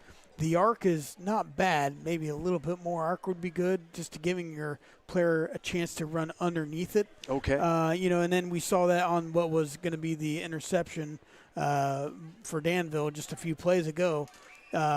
Just that giving your wide out. If you're not going to put it right on a dime, you got to put a little more loft on it to get to your wide receiver. And that's tough. But hey, they're playing there here still. Let's go. All right, here we go. On the move here, Wilkinson. That one screeches into the ground. Yeah, if you're not getting the protection, it makes it real rough. Yeah. Payne is just waltzing in, and as if he, it's like he's not even being blocked. And I don't know who 44 is off the top of my head. Who we got here for 44 for Danville? Oh yeah, Silas Miser. Yeah, Miser. I mean, so it's almost like they aren't even being blocked. Once again, there we saw the backside pressure, and that's not what Wilkinson wants to do, man. He's being put in these tough spots, and he's getting frustrated. All right, we got a 3rd down and 10. Here it comes Wilkinson again. there at the heat. And over Carnes, incomplete. Again, coverage for Siren Wallace. So, yeah, 4th down here. Oh. Here's the thing. Anytime your quarterback is throwing for survival, he's not. Here's the thing. Wilkinson is not throwing for completions. He's throwing for survival. Yeah. And once you start doing that, man, that's a rough spot to be, because it's always in your mind. You feel them breathing down your neck.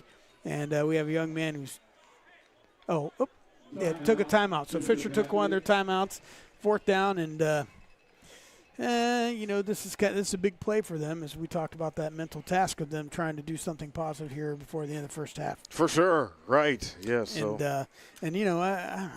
We're talking about other teams. KMAC tonight, Mount Gilead's playing Colonel Crawford. Absolutely, that's a huge matchup. That'll be a barn burner, and kind of looking forward to checking out the score here at halftime. Yeah, we'll see what we can find. Centerburg plays tonight too. Centerburg who is hosting, and number 1 seed in the conference.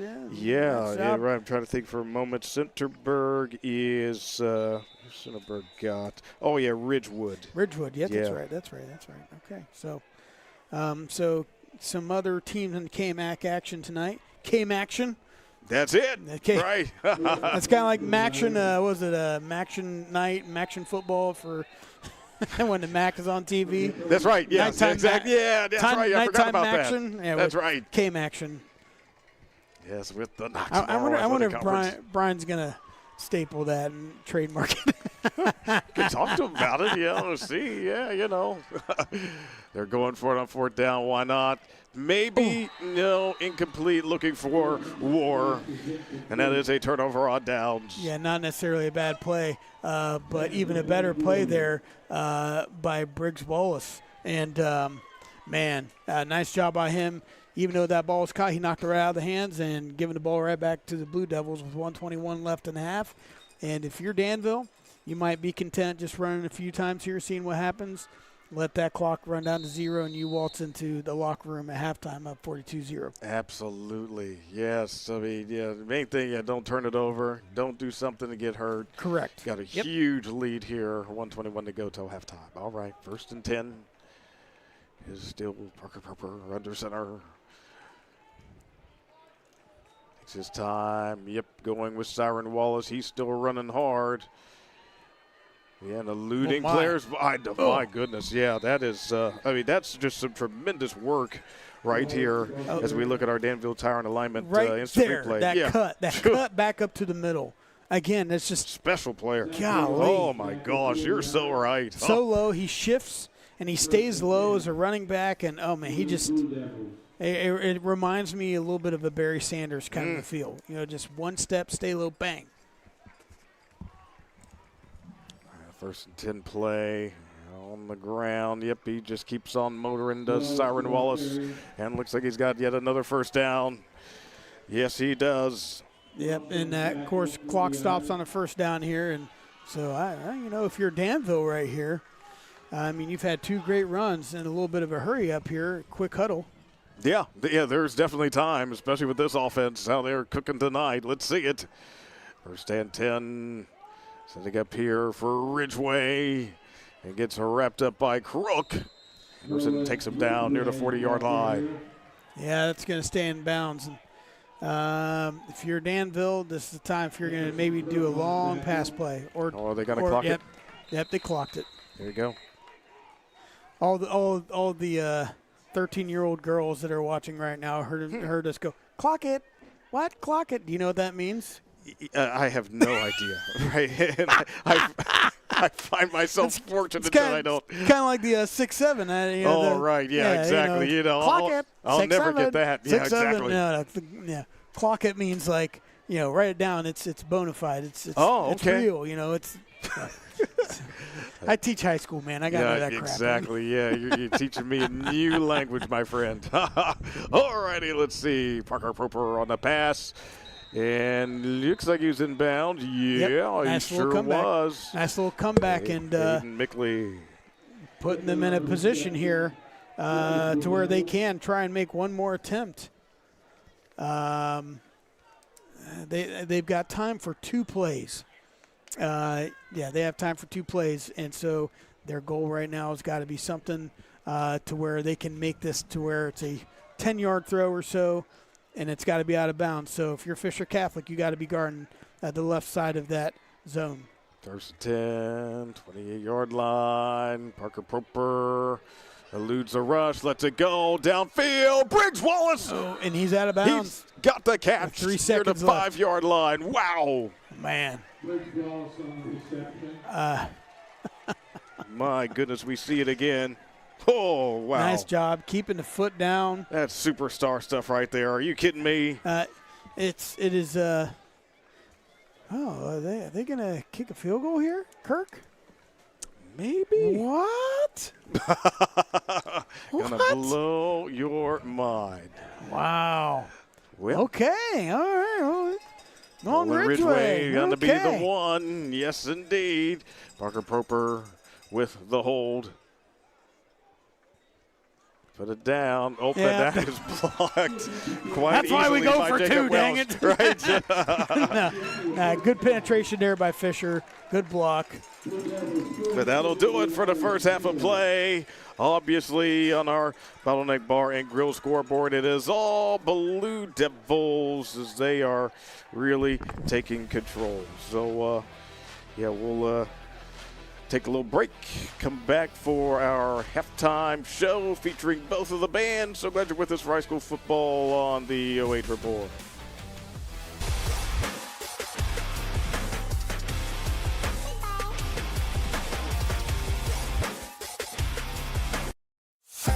Hi, I'm Eric Gilbert. And I'm Hannah Gilbert with American Homestead Exteriors. And together, we're here for you. So I'd worked for several years for other contracting companies, and what I saw missing was the true customer focus. I wanted that to be the focus of our company, that we put the customer first no matter what, and that's what's made us successful. Hannah and I joke between us that we share the same brain. We have the same ideas, same thoughts, we have the same direction for the company, we have the same focus. When we're on site, we teach the customers about the roof, the age of the roof, what's going on, maybe what caused the damage, along with siding, windows, or any project we take on. When you call in, you're talking to me, and I'm getting you scheduled on his calendar to come out and take a look at your property. We like to teach homeowners about their homes as we're walking through them together. I think it's very important. It's the most expensive thing you're ever going to purchase in your lifetime, and you should really understand what is happening to it and how we can help you make it even better than what it was before. At the Killbuck Savings Bank, you can expect great products and service from a fellow Knox County Chamber member. Now offering premier card processing solutions and services, ensuring the business owners understand their credit card processing fees. We have a wide selection of card processing solutions that provide lower fees, faster payment, additional security, exceptional marketing features, and help to improve your business operations and customer experience.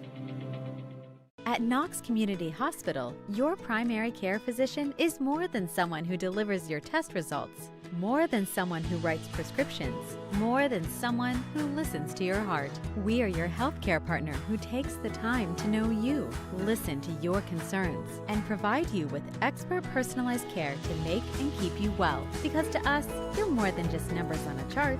You're a neighbor and a friend. Knox Community Hospital, in the community, for the community.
job, young man. Thank you.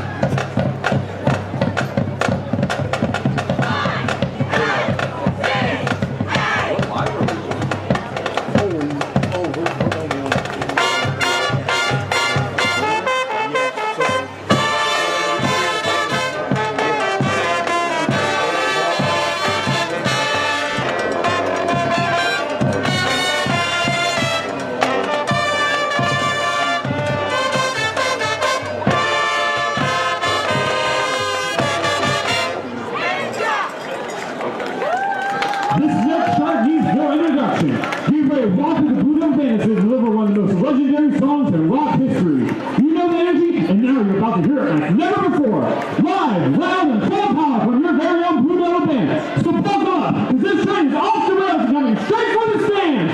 All aboard! Ha ha ha ha!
This hot hit combines rock and rhythm in an unforgettable way, and tonight it features a special spotlight performance by senior trumpet soloist Pico Adams. Get ready to make some noise for the Blue Devil Band because we want to dance like Uma Thurman.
probably whooping it, won't they? Ladies and gentlemen, please consider one of the best in the Danville Blue Devils Band.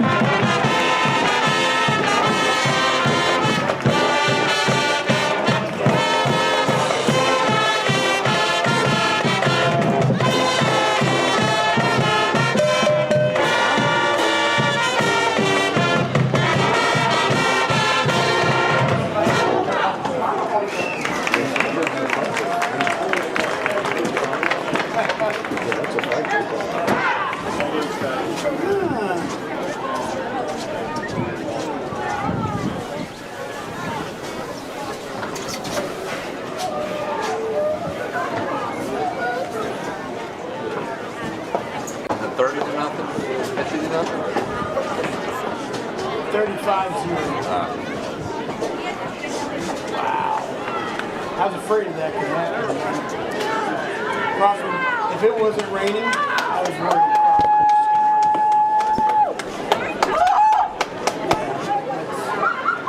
Hey, any word on Galleon? Crawford's tough. A reminder that we do have a 50-50 draw through the match to any number at the end of the third quarter. Show me what. $233 in the pot tonight. Yeah, 13-3. Galleon 13. Who they playing again? Cloverleaf. Cloverleaf? I don't know that's a halftime score. Okay.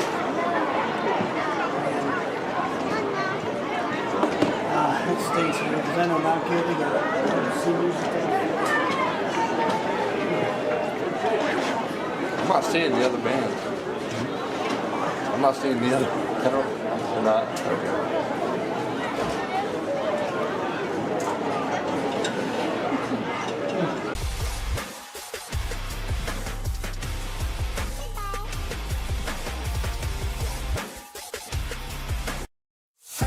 Hi, I'm Eric Gilbert. And I'm Hannah Gilbert with American Homestead Exteriors. And together, We're here for you. so I'd worked for several years for other contracting companies, and what I saw missing was the true customer focus. I wanted that to be the focus of our company, that we put the customer first no matter what, and that's what's made us successful. Hannah and I joke between us that we share the same brain. We have the same ideas, same thoughts, we have the same direction for the company, we have the same focus. When we're on site, we teach the customers about the roof, the age of the roof, what's going on, maybe what caused the damage, along with siding, windows, or any project we take on. When you call in, you're talking to me and I'm getting you scheduled on his calendar to come out and take a look at your property. We like to teach homeowners about their homes as we're walking through them together. I think it's very important. It's the most expensive thing you're ever going to purchase in your lifetime, and you should really understand what is happening to it and how we can help you make it even better than what it was before. At the Killbuck Savings Bank, you can expect great products and service from a fellow Knox County Chamber member. Now offering premier card processing solutions and services, ensuring the business owners understand their credit card processing fees. We have a wide selection of card processing solutions that provide lower fees, faster payment, additional security, exceptional marketing features, and help to improve your business operations and customer experience. At Knox Community Hospital, your primary care physician is more than someone who delivers your test results, more than someone who writes prescriptions, more than someone who listens to your heart. We are your healthcare partner who takes the time to know you, listen to your concerns, and provide you with expert personalized care to make and keep you well. Because to us, you're more than just numbers on a chart. You're a neighbor and a friend. Knox Community Hospital, in the community, for the community.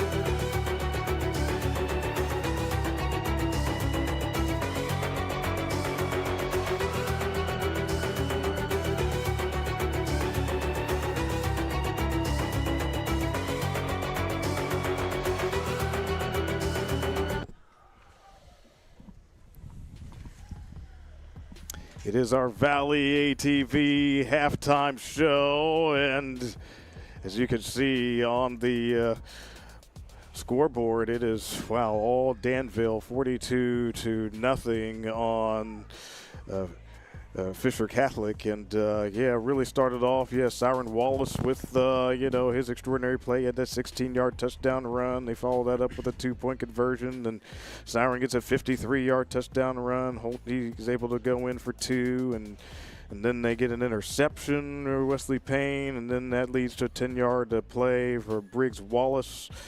And also 2-yard touchdown run from Siren as well. So Siren with 3 touchdowns in the first half. And, they're really pouring it on. And obviously Nolan Ridgway, he was able to get the 16-yard touchdown run as well. So a couple of turnovers lost by Fisher Catholic and struggling to get the first downs and get on the board, unfortunately for them. Yeah, really just got off the bus, ready to play. And so nice job for Blue Devils showing up. If we look here at the stats, it is a tale of two cities here. Your first downs wise, 10-2, but when you start looking at pass rushing and total yards, when you're being outdone by 7 times, it makes it really hard to compete. And, the turnovers hurt. The penalties, 7. Are you sure there's not 17? Yeah, all right. Yeah, no. And there may have been. I just got tired. Did you run out of pencil lead or something? That's right. Yeah, it's like that's enough to know, right? People, if you're watching. We mentioned a few of them, right? You knew there's a lot. Indeed, it was a lot of them. That's true. And it's really come down to this. Fisher Catholic has not been able to sustain a drive by having Wilkinson make a nice solid throw off his feet. And so you're just running around like crazy, and like I said, you're throwing for survival, not for completion. And once you do that, man, it's really hard, and you see that right there in the yards. And that Fisher just could not keep up with that train that's just steaming down the tracks. No doubt. If you don't mind, if we could just take a look here and see what has led to Danville getting to this point. Here we are, a second round game, regional quarterfinal. They're on the road, but they are just playing far better here. And it seems like a part of it, such a strong, tough schedule that they had to go through. Correct. Now, granted, Lucas is 5-6, but even though they're a smaller school too, they're a solid program. And but if you look at that KMAC, Mount Gilead, Northmore, even though they didn't make the playoffs, man, they were a tough team. They were absolutely a really good team. Yeah, we saw them. Yeah, we know. It wasn't so much. It was they had a bad loss or two, and that's what got them. Loudonville, even though again they're 3-7, man, they're tough. And this, if you look at that all the way through, you look at Wyatt Denny at Cardington, at Centerburg's, Fredericktown made the playoffs. And in East Knox, you got Jacks back there. That's a solid league. That's right. And Coach Bloom talked about that the entire time I was with me. He's like, man, we play a tough conference, and that prepares us. And it is true. And I likened it a little bit, Kirk, to the MOAC. How pleasant is this small school in that conference. So any win that they get in conference play is only going to help them with playoff. And you're playing up in essence, right? You're like the 10-year-old playing in a U12, basketball or soccer or whatever, or softball, anything. Mm-hmm. And so they're the little guy playing up, and it's only going to make you better. And Danville definitely they've benefited from that strength of schedule, and you can see it here tonight. Right, yeah, and just taking a look at Fisher Catholic players trying to warm up, trying to get to ready here. And if we're going to play transitive property real quick, Kirk. Oh, are we? Okay. Fisher Catholic, if you're pulling up their schedule. Sure. The big game I looked at immediately was the Grove City Christian. Oh, okay. Exactly. That's right. That's a good point. Yeah, you did note that. That's right. And I told you earlier this week, I said they kind of got leveled by Grove City Christian. And Mount Gilead thumped Grove City Christian. That's right. And Danville played really tight with Mount Gilead. They were, in fact, I believe, other than Centerburg, if I'm not mistaken, they may have been one of the higher scoring teams on them this year. That fantastic defense through the regular season, that is. Right. And so, because it's 26-22 game. Right. Yeah. So Mount Gilead right now is not having a great night. Surprisingly, but we did see that score. But right? here's the thing, though. Colonel Crawford. That Colonel Crawford team is a lot like Danville right now. They're just a buzzsaw. And and they're hot right now. Yeah, exactly. Coach Reed has done a fantastic job, and those are some great kids over there. But Mount Gilead, absolutely. But Crawford's they're a buzzsaw. But Mount Gilead's a fantastic team, and they played Danville tight. Right. Right. So I was like, ooh, just transitive property wise, Fisher was going to have to do something special tonight, and I was not aware until earlier this week. Landon Huffer wasn't available and stuff. So, and they've had some other injuries. Ethan O'Reilly is out Ethan O'Reilly with the leg injury. Exactly. So, there's a lot of things that just didn't seem to be going the way for Fisher. And you see that coming through tonight. So you have a team who is, I don't want to say they're whimpering coming in, but they knew they were going to have a little bit of a David and Goliath thing. And right now Goliath is having his way. Yeah, that's just really the bottom line. So, that's what we are seeing right here. So players getting back out there. Just about 2 minutes and 40 seconds they have left of a warm-up. So we'll take one more break and we'll come back. We'll get you ready for the second half of play of this regional quarterfinal. 42-0 at the half. Danville leads. We'll have a running clock when we start off the third quarter on the OH Report. At the Killbuck Savings Bank, you can expect great products and service from a fellow Knox County Chamber member. Now offering premier card processing solutions and services, ensuring the business owners understand their credit card processing fees. We have a wide selection of card processing solutions that provide lower fees, faster payment, additional security, exceptional marketing features, and help to improve your business operations and customer experience.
High school football here on the OH Report from Fulton Field in Fairfield County, where the visitors of Danville, the Blue Devils, they've got the big 42-0 lead on the Irish of Fisher Catholic. Fisher Catholic does have the superior record, the higher seed. Hosting, yes, we know that this is at the home of Lancaster, but this is also the home field for Fisher Catholic. Danville made the trip, and it appears that the Blue Devils brought their A game because they are really firing on all cylinders tonight. Yes, you hit the nail right on the head there, Kirk. And Danville kicking off. They actually had a real kickoff a couple times here, and nice little pooch kick. Nice recovery there. All right, let's see what they could do. Welch on the return, 20-yard line, yanked down from behind. Jacob Byers, and then maybe too much of a yank there. Yeah, call. I got you. As soon as he did that, I was like, nope, don't do that. Yeah. Hey, but in all seriousness, though, Nice job corralling that by the returner. That's been kind of a tough spot here a couple times. So nice job corralling that ball in, making a return.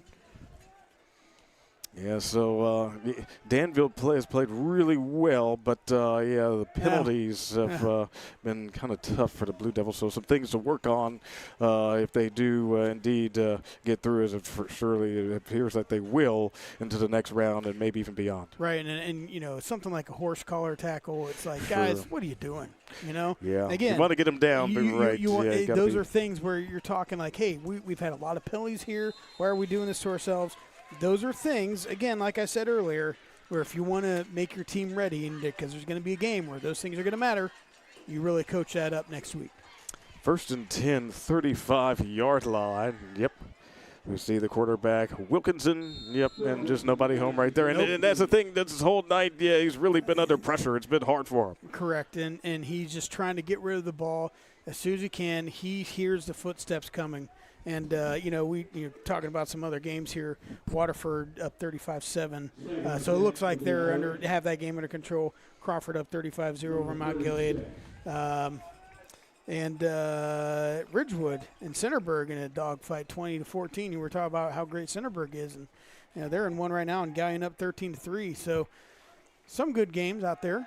2nd and 10, 35-yard line, send it down the field. Ooh, looked like he did snatch it, Zachary, but he's out of bounds, unfortunately. Yep. He did make the catch, but not a legal reception, unfortunately, for Fisher Catholic. Good effort. That was a great throw, but, it's a great throw. I just don't think Zachary was ready for it to be that kind of play. It kind of looked like his feet were turned around on him and, unfortunately, stepped out. So, but good attempt there, not a bad throw. Not a bad throw. And again, as that clock continues to run, and so typically what happens, each team will get usually 2, maybe 3 possessions, seeing what happens here. All right, 3rd down and 10, 35-yard line, running clock, pass high, and picked off a deflection, and it is Siren Wallace. Oh, my goodness. Wow. How did that happen? Just went right through his hands, man. Just alligator armed and went right through his hands and into the hands of Wallace, and opportunistically he was right there, and there's nothing much he could do but just let it fall in his arms. He just looked there and he was right there. Wow, man. Well, hey, you give credit to Danville because they're taking advantage of the opportunities. That's right. They're out there playing. They're doing what they're supposed to do. It's really tough. But that speaks to what their defense has been doing all night. They've been right on the offensive players and everything they've been doing. So it wasn't necessarily luck. That was just them making a great defensive play because they've had great positioning all night. All right. Well, here we go. 4-2, roll to the right, pass, and does he hold on? Yes, he does. So that is a 2-point conversion complete to Spalding. Ashley Spalding able to give them a 50-0 lead. Ooh, well, it's basically a repeat that we had from 1 week ago against Steubenville Catholic Central. And here we are against Fisher Catholic. Just a huge performance for the Blue Devils. Yeah, it's the old Pete repeat. We're sitting on a wall. Pete fell off. Who's left? And the other person says repeat. Yeah, right. and here we are. Danville had a dominant performance last week, and everything they did. I was able to watch just a little bit of that game, and in very similar fashion. But that's what Danville does. They're very physical, very strong, and they've got they use the athletes that they have in the best possible fashion. And again, Kirk, as scary as it sounds when you say it out loud, they have potential to be better than this even next year. So, as scary as that is. Yes, exactly. I think you're right on. How young some of these players are. Yeah. Then we talked about the big thing that they're going to have to make sure for next year is going to be line and the trenches and the size. That is important. I'm sure Coach Bloom will get that figured out. That's right. Yeah, he knows. That's what you got to do. Jacob Welsh tries to stretch it out, and just another avalanche for the Blue Devils. Avalanche is a good term to use on that. Just a preponderance of players in white just falling right down, and there's not much you can do against something like that. And again, you think about Fisher Catholic, and man, these kids, they've worked their butts off all year. They've had a great season, and you don't want to take anything away from them at all. But they've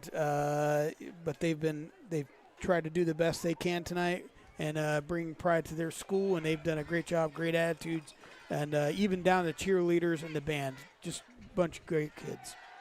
First and 10. Oh, he's going toward the end zone. Yeah, don't think that he made it back there. So fortunately, wasn't a safety, but a loss of yardage, and we're going to get a second down. Yep, and Wilkinson's kind of hobbling. Yeah, he is.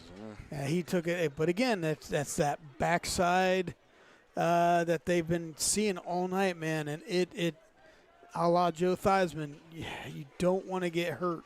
And Wilkinson,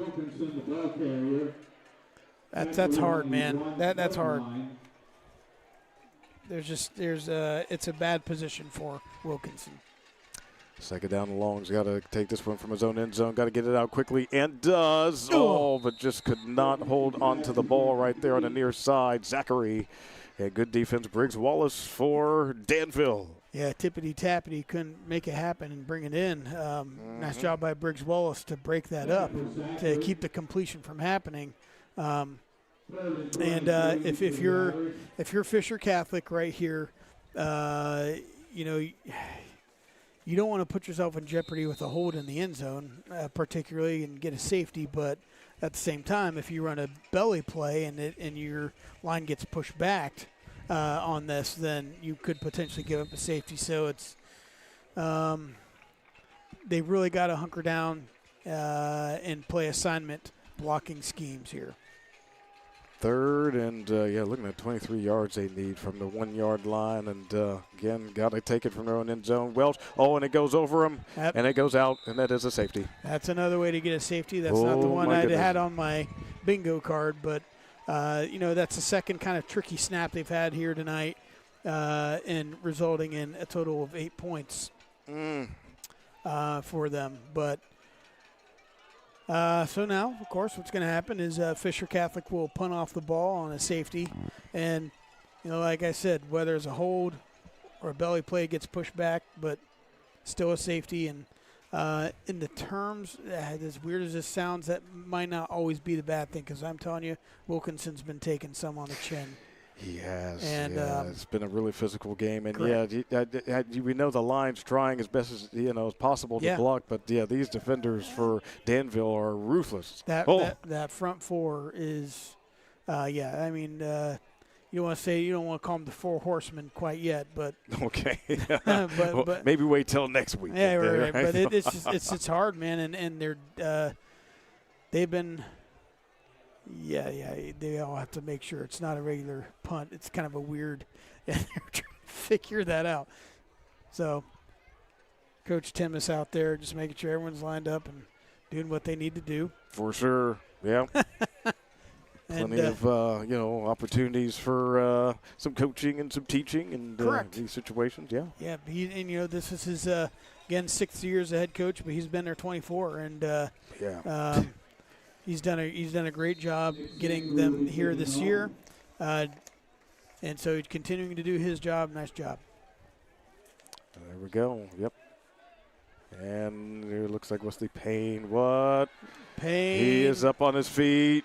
Oof. Just not making things easy at all. They're just going to keep on applying the pressure, which is what they're supposed to do. You got to. It's the playoffs right now, correct. So you go for it. Yeah, Payne, nice return. Bring it down to the 9 yard line, and Danville's going to have the shortest of fields here to work with, and great return, and it almost just looked like he was running through slow motion, and with the running clock, you don't want your players to quit, you don't want them to give up. Honestly, 2 reasons: pride for your school, number 1. Number 2, that's when injuries happen. When you just go out laissez-faire and you're just kind of giving up, that's when bad things happen. So you got to keep playing. First and 10, or first and goal, pardon me, from the 9. Yeah, so they are continuing to just maneuver here, and Aiden Mickley's into the end zone for a 9-yard score. Touchdown, Danville. Yeah, just simple off tackle, nothing fancy. just running an offense, gets the ball in the end zone, and I know Fisher's frustrated with things. I'm kind of interested here, just being honest. I wonder if Danville will go for 2 or if they'll kick the extra point. Because here's the thing. This is a free opportunity to get some – to practice. Yeah, to practice. And it looks like that's what they're doing. Yeah. Good. This is the call I would make, Kirk. There you go, right? Yeah, you and Coach Blue, you're on the same wavelength. This is a free opportunity of practice because you just got the last one blocked. You never know. There might be a time where you need to nail this. No, which way? Man. Yes, he's able to get it off. Wow. There you go. He can kick. Oh, yeah. Man. He is still Nolan Ridgway, right? Goodness gracious. A good one, yes. That boy could probably kick a nice 25, 30-yard field goal if he had to.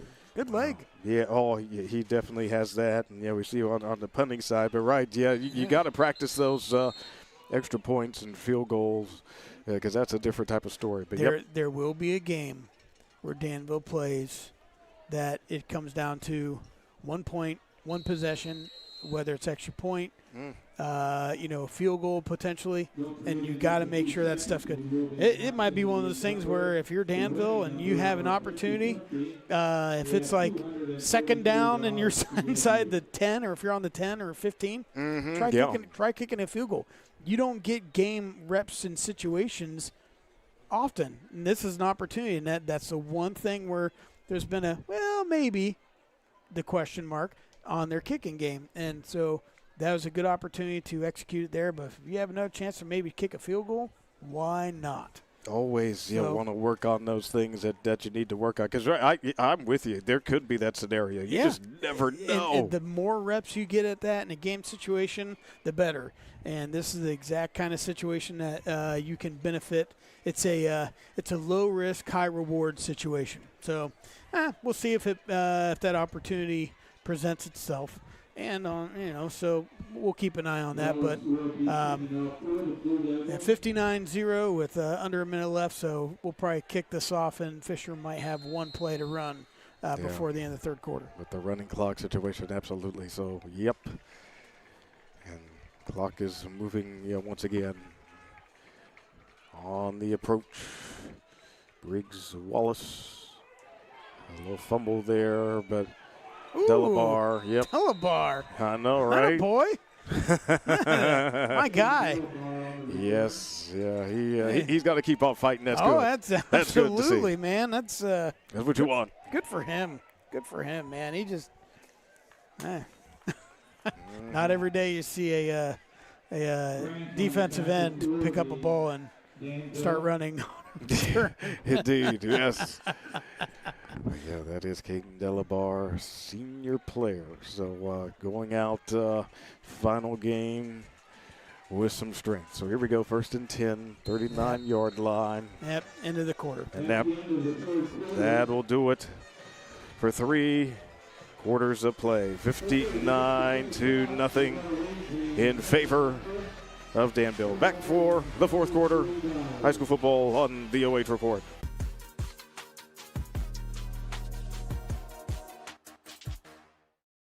At the Keelbuck Savings Bank, you can expect great products and service from a fellow Knox County Chamber member.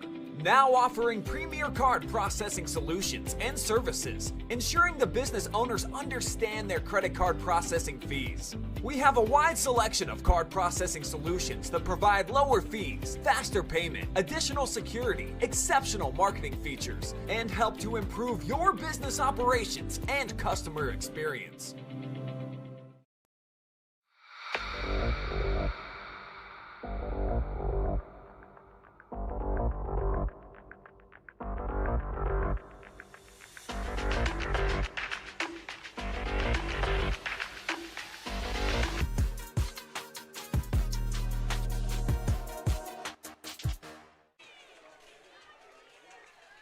Fourth quarter time. You see the score. See if it gets some points on the board for Fisher Catholic. That one does sail incomplete. Wilkinson on the throw. Yeah, Wilkinson actually did a good job moving around inside the pocket. Then he had to exit the pocket and had good footwork. Just still not able to settle his feet as necessary for the accuracy.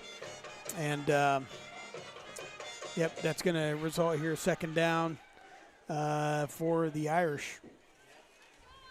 And, well, oh, wait a minute. Oh, guess what we had, Kirk? What was? Oh no, another penalty. Hey, but you know that's it has not. It's been as a little bit more infrequent this half. Did you catch what the penalty was? Possibly, I missed it. I didn't. Oh my gosh! Okay. But I think it was it's a 15-yard variety, so maybe a personal foul. And 15 are at that. Yeah, they've had too many of those. So Oh, that's nice something job. to work on. Oh, here we go in stride for Zachary, and they get on the board for a touchdown. Hey. Michael Zachary, yep. Hey. Something positive that they can take away.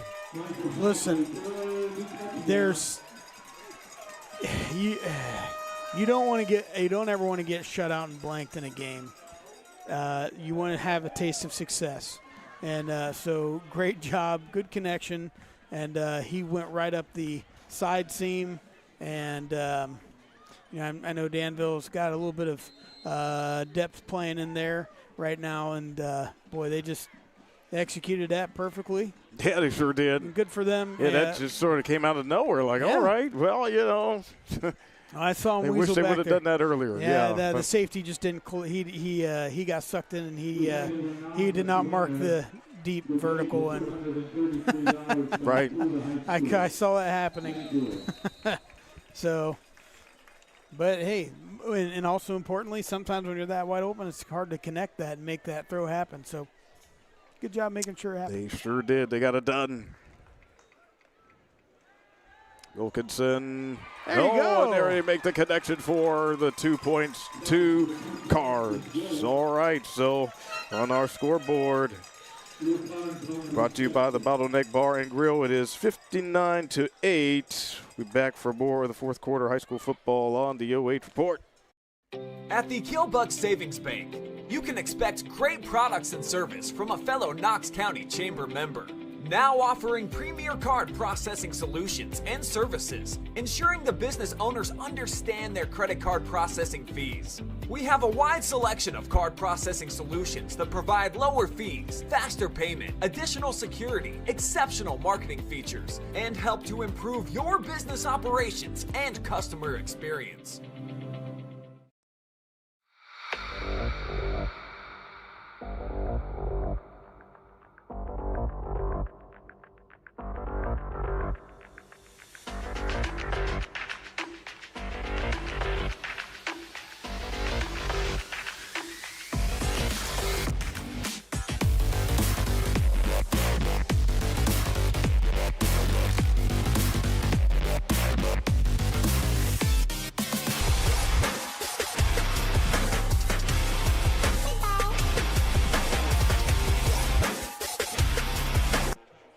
As we bring you back, Owen Gronberg able to take that kick and possess it for Danville.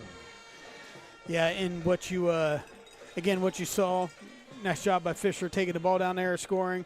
And, Danville, they've got some freshmen in there playing at corner and things. And but this, again, you're trying to get out of here unscathed and healthy, getting ready for next week. We saw Mickley kind of go down and get tinked on that punt return and stuff. So you're just trying to get out of here healthy and just being healthy and happy and everything else, man. It's crucial for Danville right now. So yeah, there you go. Getting First some and 10 players from some the reps. 48-yard line. That's exactly right. 9:20 to go here in the fourth quarter. Running clock.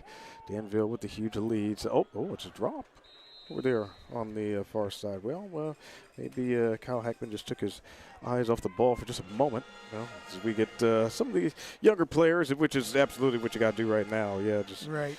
Put them out there. And again, that's a freshman. And Kyle Hackman, whose brother was a great quarterback, and I actually played high school sports with his dad. Oh, right, exactly, yeah. So great family. But, you're just getting those kids out there to play and get some reps and everything else. So this is great for those boys in the white. Yeah, second down 10, 48-yard line. Yeah, try to get something working here. Ooh. Yeah, so, but Ridgeway, of course, he is a starter. And they're tugging all over him, trying to get him down. I know. Here, and the reason that wasn't a call to horse collar, he let go. And so it's let go and just keep playing. So good job, good officiating there. Sure, absolutely. The last thing we need is another flag, right, Kirk? Oh yeah, we've had enough of those. Brandon on the camera here tonight. Yeah, he was about ready to fall asleep from all the penalties. Oh, is that right? Well, we always want to keep Brandon awake. Keep Brandon awake. Here we Don't go. let those flags bother you, man. Third down here from the 49. The things you notice up here as we get a run play on the ground, and yeah, they're certainly battling down there, and yeah. The Colton right Grant. there, Colton Grant, yeah. Colton Grant, also one of the super sophomores. Yeah, exactly. 5'6", 145, man. Nice solid run, good solid run, 9 yards, and making this obviously reasonable for them. But those players are getting those reps in, but dang, he kind of got twisted there, didn't he? Yeah, right. Yeah, funny. he had to. He just had to deal with it. Yep. Thankfully, Grant, he's fine. Not twisted too much. 4th and 1. 43. Ridgeway keeps it. Has the first. Tries to get some more. Takes a hit there near the 35-yard line, but he has got the first down. No question about it. And in the embarrassment of riches that Danville has on the offensive end, how many times do you see a school this size, a public school this size, have not one great quarterback, but two atypical? And so, Ridgeway was the original starter this year and got dinged up at Mount Gilead. And this is right. Colton Grant has to run into Delabar. Yeah. Grant really thrown down there and tossed down there after a 2-yard gain. Whew. I tell you what, he's been tackled a couple times, but where the ice back, just sitting there and especially tonight. Yeah, isn't it great to be a kid? Right, I know. I could go for days back then. But now I'm today I know my back's acting up a little bit. And I don't know what's going on. I wake up and I don't even know what I did wrong. Right, why am I in pain? Goodness. We go on the far sideline. We slip. Ooh, Camden Horn looks like to me. Yep, Horn. Yeah, got another. Yeah, way to tiptoe and walk that line on the up the sideline there. Nice, good footwork, young man, and making some plays there. Certainly. Showing Coach what you can do too, right? Give me some more reps, Coach, if you don't mind. But again, it's one of those things where these are invaluable reps for them, because you never know. Some guy goes down, in a game, and you got to get in there and next man up. 1st and 10, 13-yard line. Low, handled by Horn, wrapped up immediately. Zachary. Yeah, it was a kind of a lower throw on that, but nonetheless, 2-yard gain, 3-yard gain. And again, that clock keeps running, about 4 minutes to go, and I don't foresee anyone calling a timeout, particularly without just cause. Yeah, that would be surprising at this point. Yeah, just let this one roll on out, and with the youngsters. Yeah, we got a 2nd down and 8 from the 11-yard line. Ray gives it up to Horn on the left side, and Delabar again. Man, great job. Every coach I've talked to about this game, they've been very complimentary about Delabar. Yeah. The engine that he has, that internal motor, it does not stop, actually improves. And you just saw it right there. He just swiped right through the block, and we got a flag. It'll be a procedure. Yeah. It'll be a sideline warning, unless I don't know. We might have a personal foul. Well, if they have more penalties, that may be. We'll see what happens. Oh, yeah, sideline warning. Well, Yeah, they got to walk off the 5, though. Yep. Yeah, there it is. Okay. So, well, more penalties here. Right? Yeah, that's the one thing that I'm sure will be a talking point over the week for Correct. Danville. I mean, hard to complain about the effort. I mean, look at the score, right? They played hard and showed a lot of talent. But you know, we were talking about the field goal opportunity. If you don't score here in these next 2 plays or get a first down, kick another field goal. Right, get that practice free in. practice. I got you. So absolutely, we'll see what happens. See what Coach Bloom does.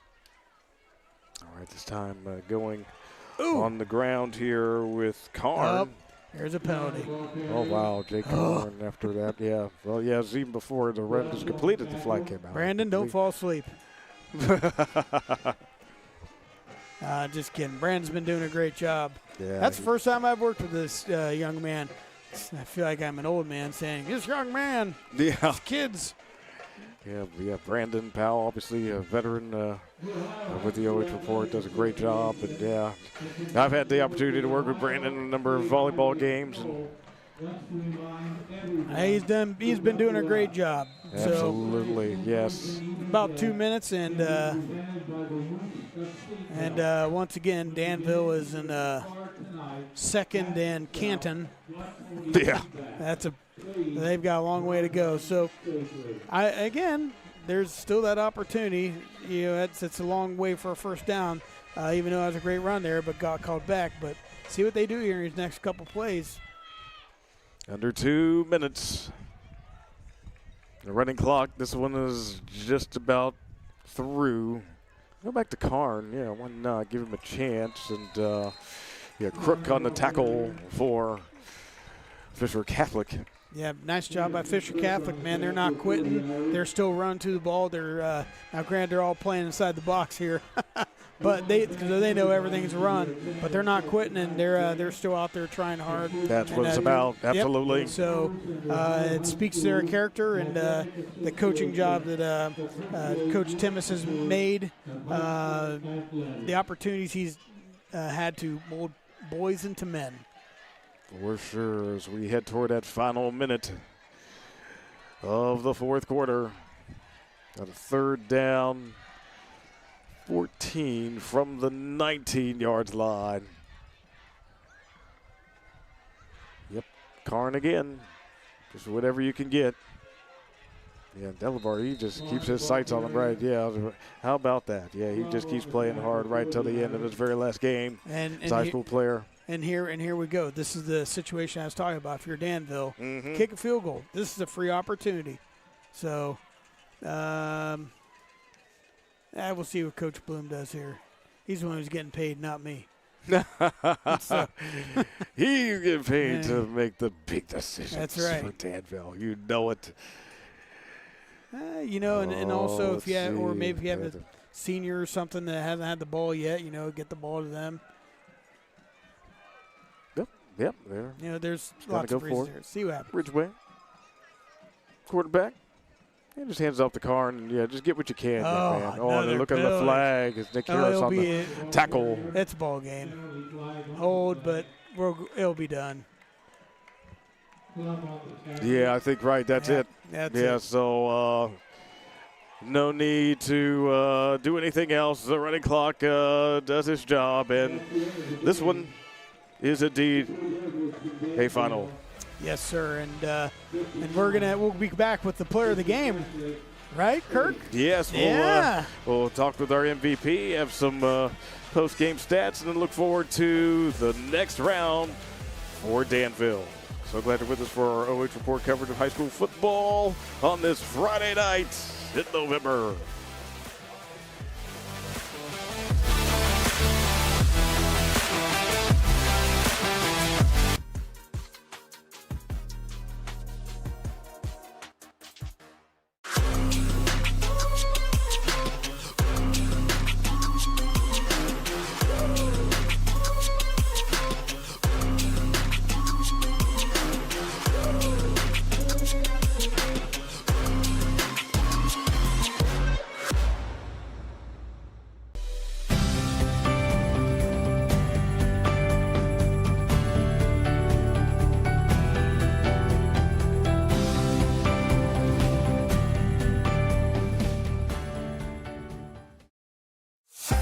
Hi, I'm Eric Gilbert. And I'm Hannah Gilbert with American Homestead Exteriors. And together, we're here for you. So I'd worked for several years for other contracting companies, and what I saw missing was the true customer focus. I wanted that to be the focus of our company, that we put the customer first no matter what, and that's what's made us successful. Hannah and I joke between us that we share the same brain. We have the same ideas, same thoughts, we have the same direction for the company, we have the same focus. When we're on site, we teach the customers about the roof, the age of the roof, what's going on, maybe what caused the damage, along with siding, windows, or any project we take on. When you call in, you're talking to me, and I'm getting you scheduled on his calendar to come out and take a look at your property. We like to teach homeowners about their homes as we're walking through them together. I think it's very important. It's the most expensive thing you're ever going to purchase in your lifetime, and you should really understand what is happening to it and how we can help you make it even better than what it was before. At the Killbuck Savings Bank, you can expect great products and service from a fellow Knox County Chamber member. Now offering premier card processing solutions and services, ensuring the business owners understand their credit card processing fees. We have a wide selection of card processing solutions that provide lower fees, faster payment, additional security, exceptional marketing features, and help to improve your business operations and customer experience. At Knox Community Hospital, your primary care physician is more than someone who delivers your test results, more than someone who writes prescriptions, more than someone who listens to your heart. We are your healthcare partner who takes the time to know you, listen to your concerns, and provide you with expert personalized care to make and keep you well. Because to us, you're more than just numbers on a chart. You're a neighbor and a friend. Knox Community Hospital, in the community, for the community.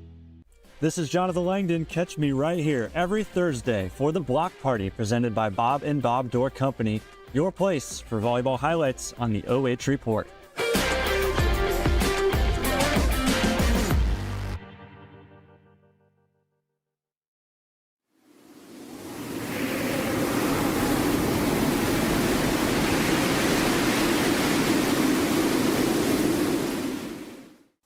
Take a look at all the action from Friday night football right here in North Central Ohio with great analysis, highlights, coach interviews, and so much more every single Friday night right here on the OH Report.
Time for our Killbuck Savings Bank MVP, and we are with Siren Wallace after just a huge win tonight. Obviously a blowout victory for your team, and you had 4 touchdowns, 3 of them rushing, and obviously that pick 6. If first, Cy, if we could talk a little bit just about the mindset of you and your teammates coming in, really wanting to make a statement and making that statement tonight. Yeah, well, we made 2 statements in a row, and our thing was just keep it rolling. Don't let people, don't give them a chance, and just step on the gas and keep going as the game goes on. 59-8 tonight over Fisher Catholic, 54-0 over Steubenville Catholic Central 1 week ago. That is really remarkable offense for any team, in any division. Yeah. And what's really working for you and your teammates to be able to pull off these types of numbers, Si? Yeah, I think we've kind of figured out like how we want to run the run game, like what the schemes we want to do and stuff, and we've kind of perfected that, or we're perfecting it, getting there, not perfect yet. And yeah, calling good plays, and it's working out.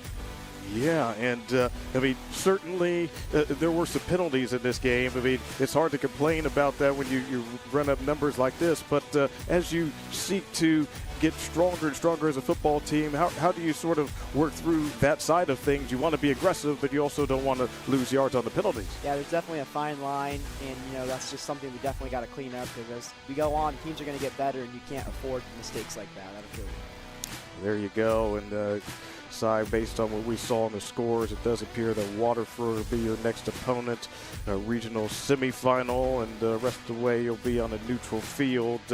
Just some thoughts getting ready for a really tough Wildcats team. They know about you, and you to extend know about them, even though you have not directly played. What do you think you got to do to get ready to have a good result against Waterford? Yeah, we got to come out, have a good week of practice, be sharp, clean up the penalties like we talked about, and I think if we come out and play our game and execute the way we should, I think we should be able to win the game. Well, with those scores, no doubt, you have made a huge statement throughout Division 7. So, as you know, we like to do some shout-outs, if you wouldn't mind. If you could give some shout-outs for us, Siren. Shout out to the student section for showing up here tonight, an hour and 20-minute drive or something. Shout out to them. Shout out to all my family out there, my girlfriend, and then just all the glory to my Lord and Savior Jesus Christ. All right, there you go. Siren Wallace, our Killbuck Savings Bank player of the game. Congratulations, Siren.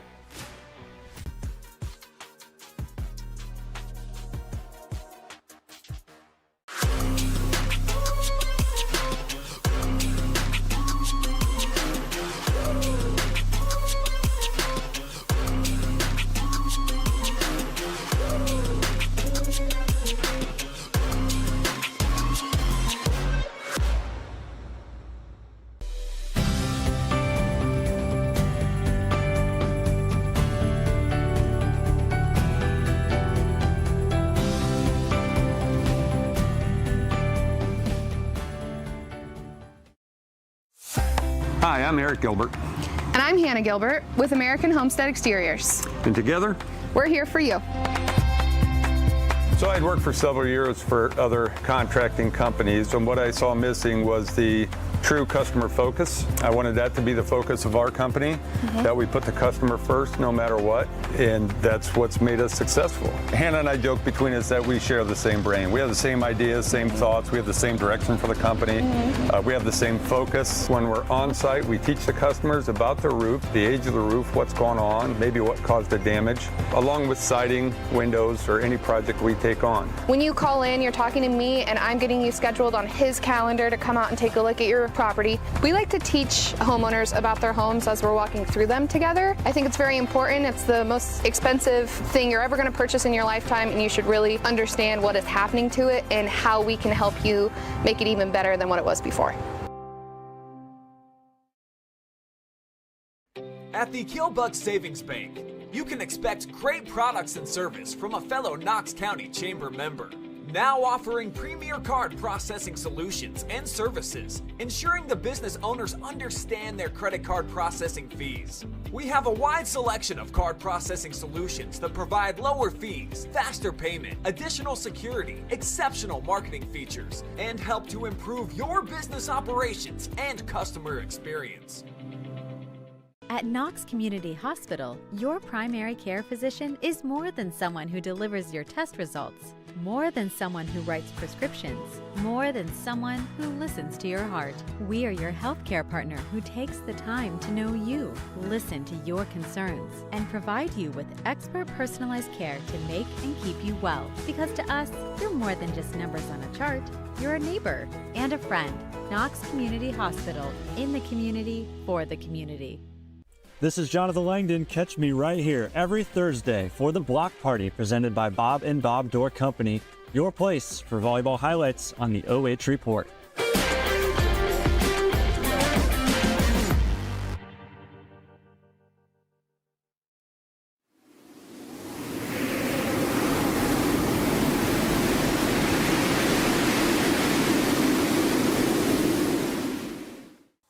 Take a look at all the action from Friday night football right here in North Central Ohio with great analysis, highlights, coach interviews, and so much more every single Friday night right here on the OH Report.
Yeah.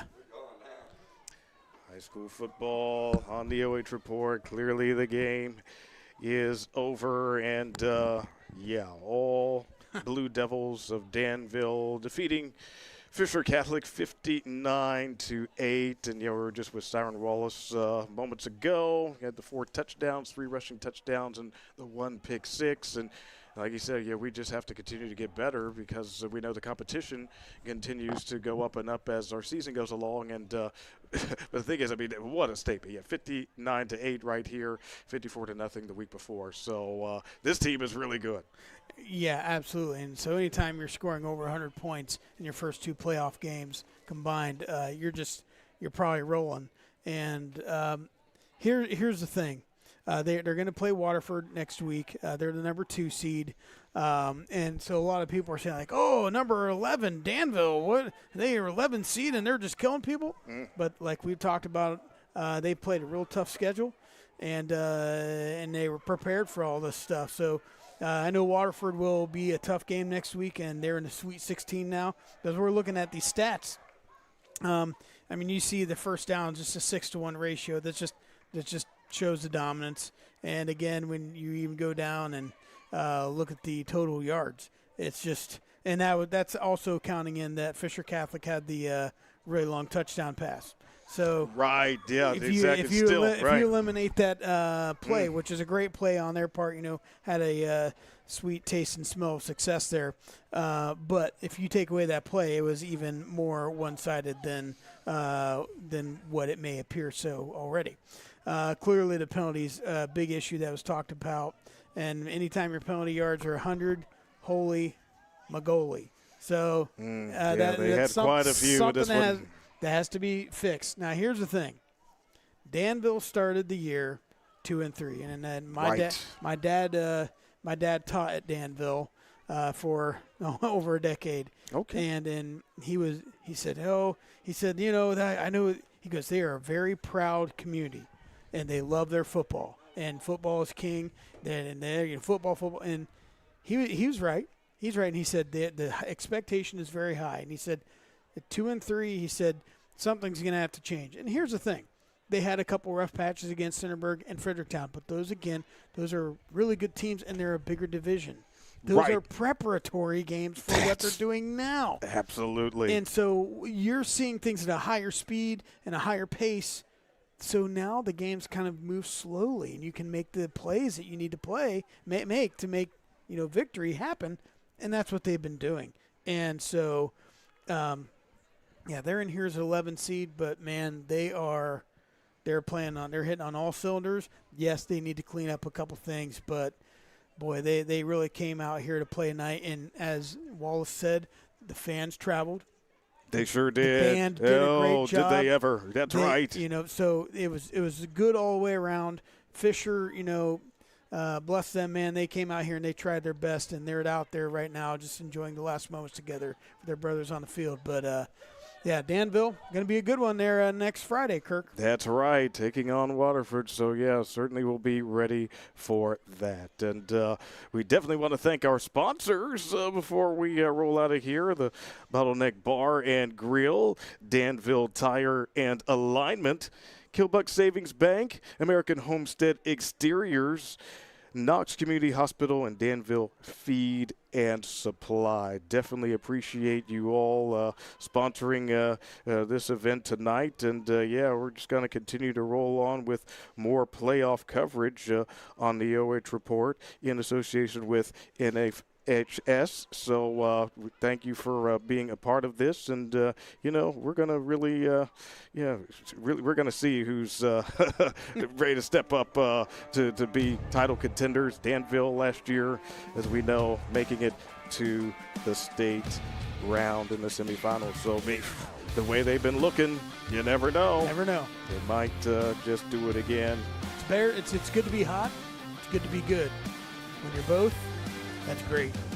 So, That's right. So for Scott Cameron and Brandon Powell, I'm Kirk Richards here, wishing you a good night from Lancaster.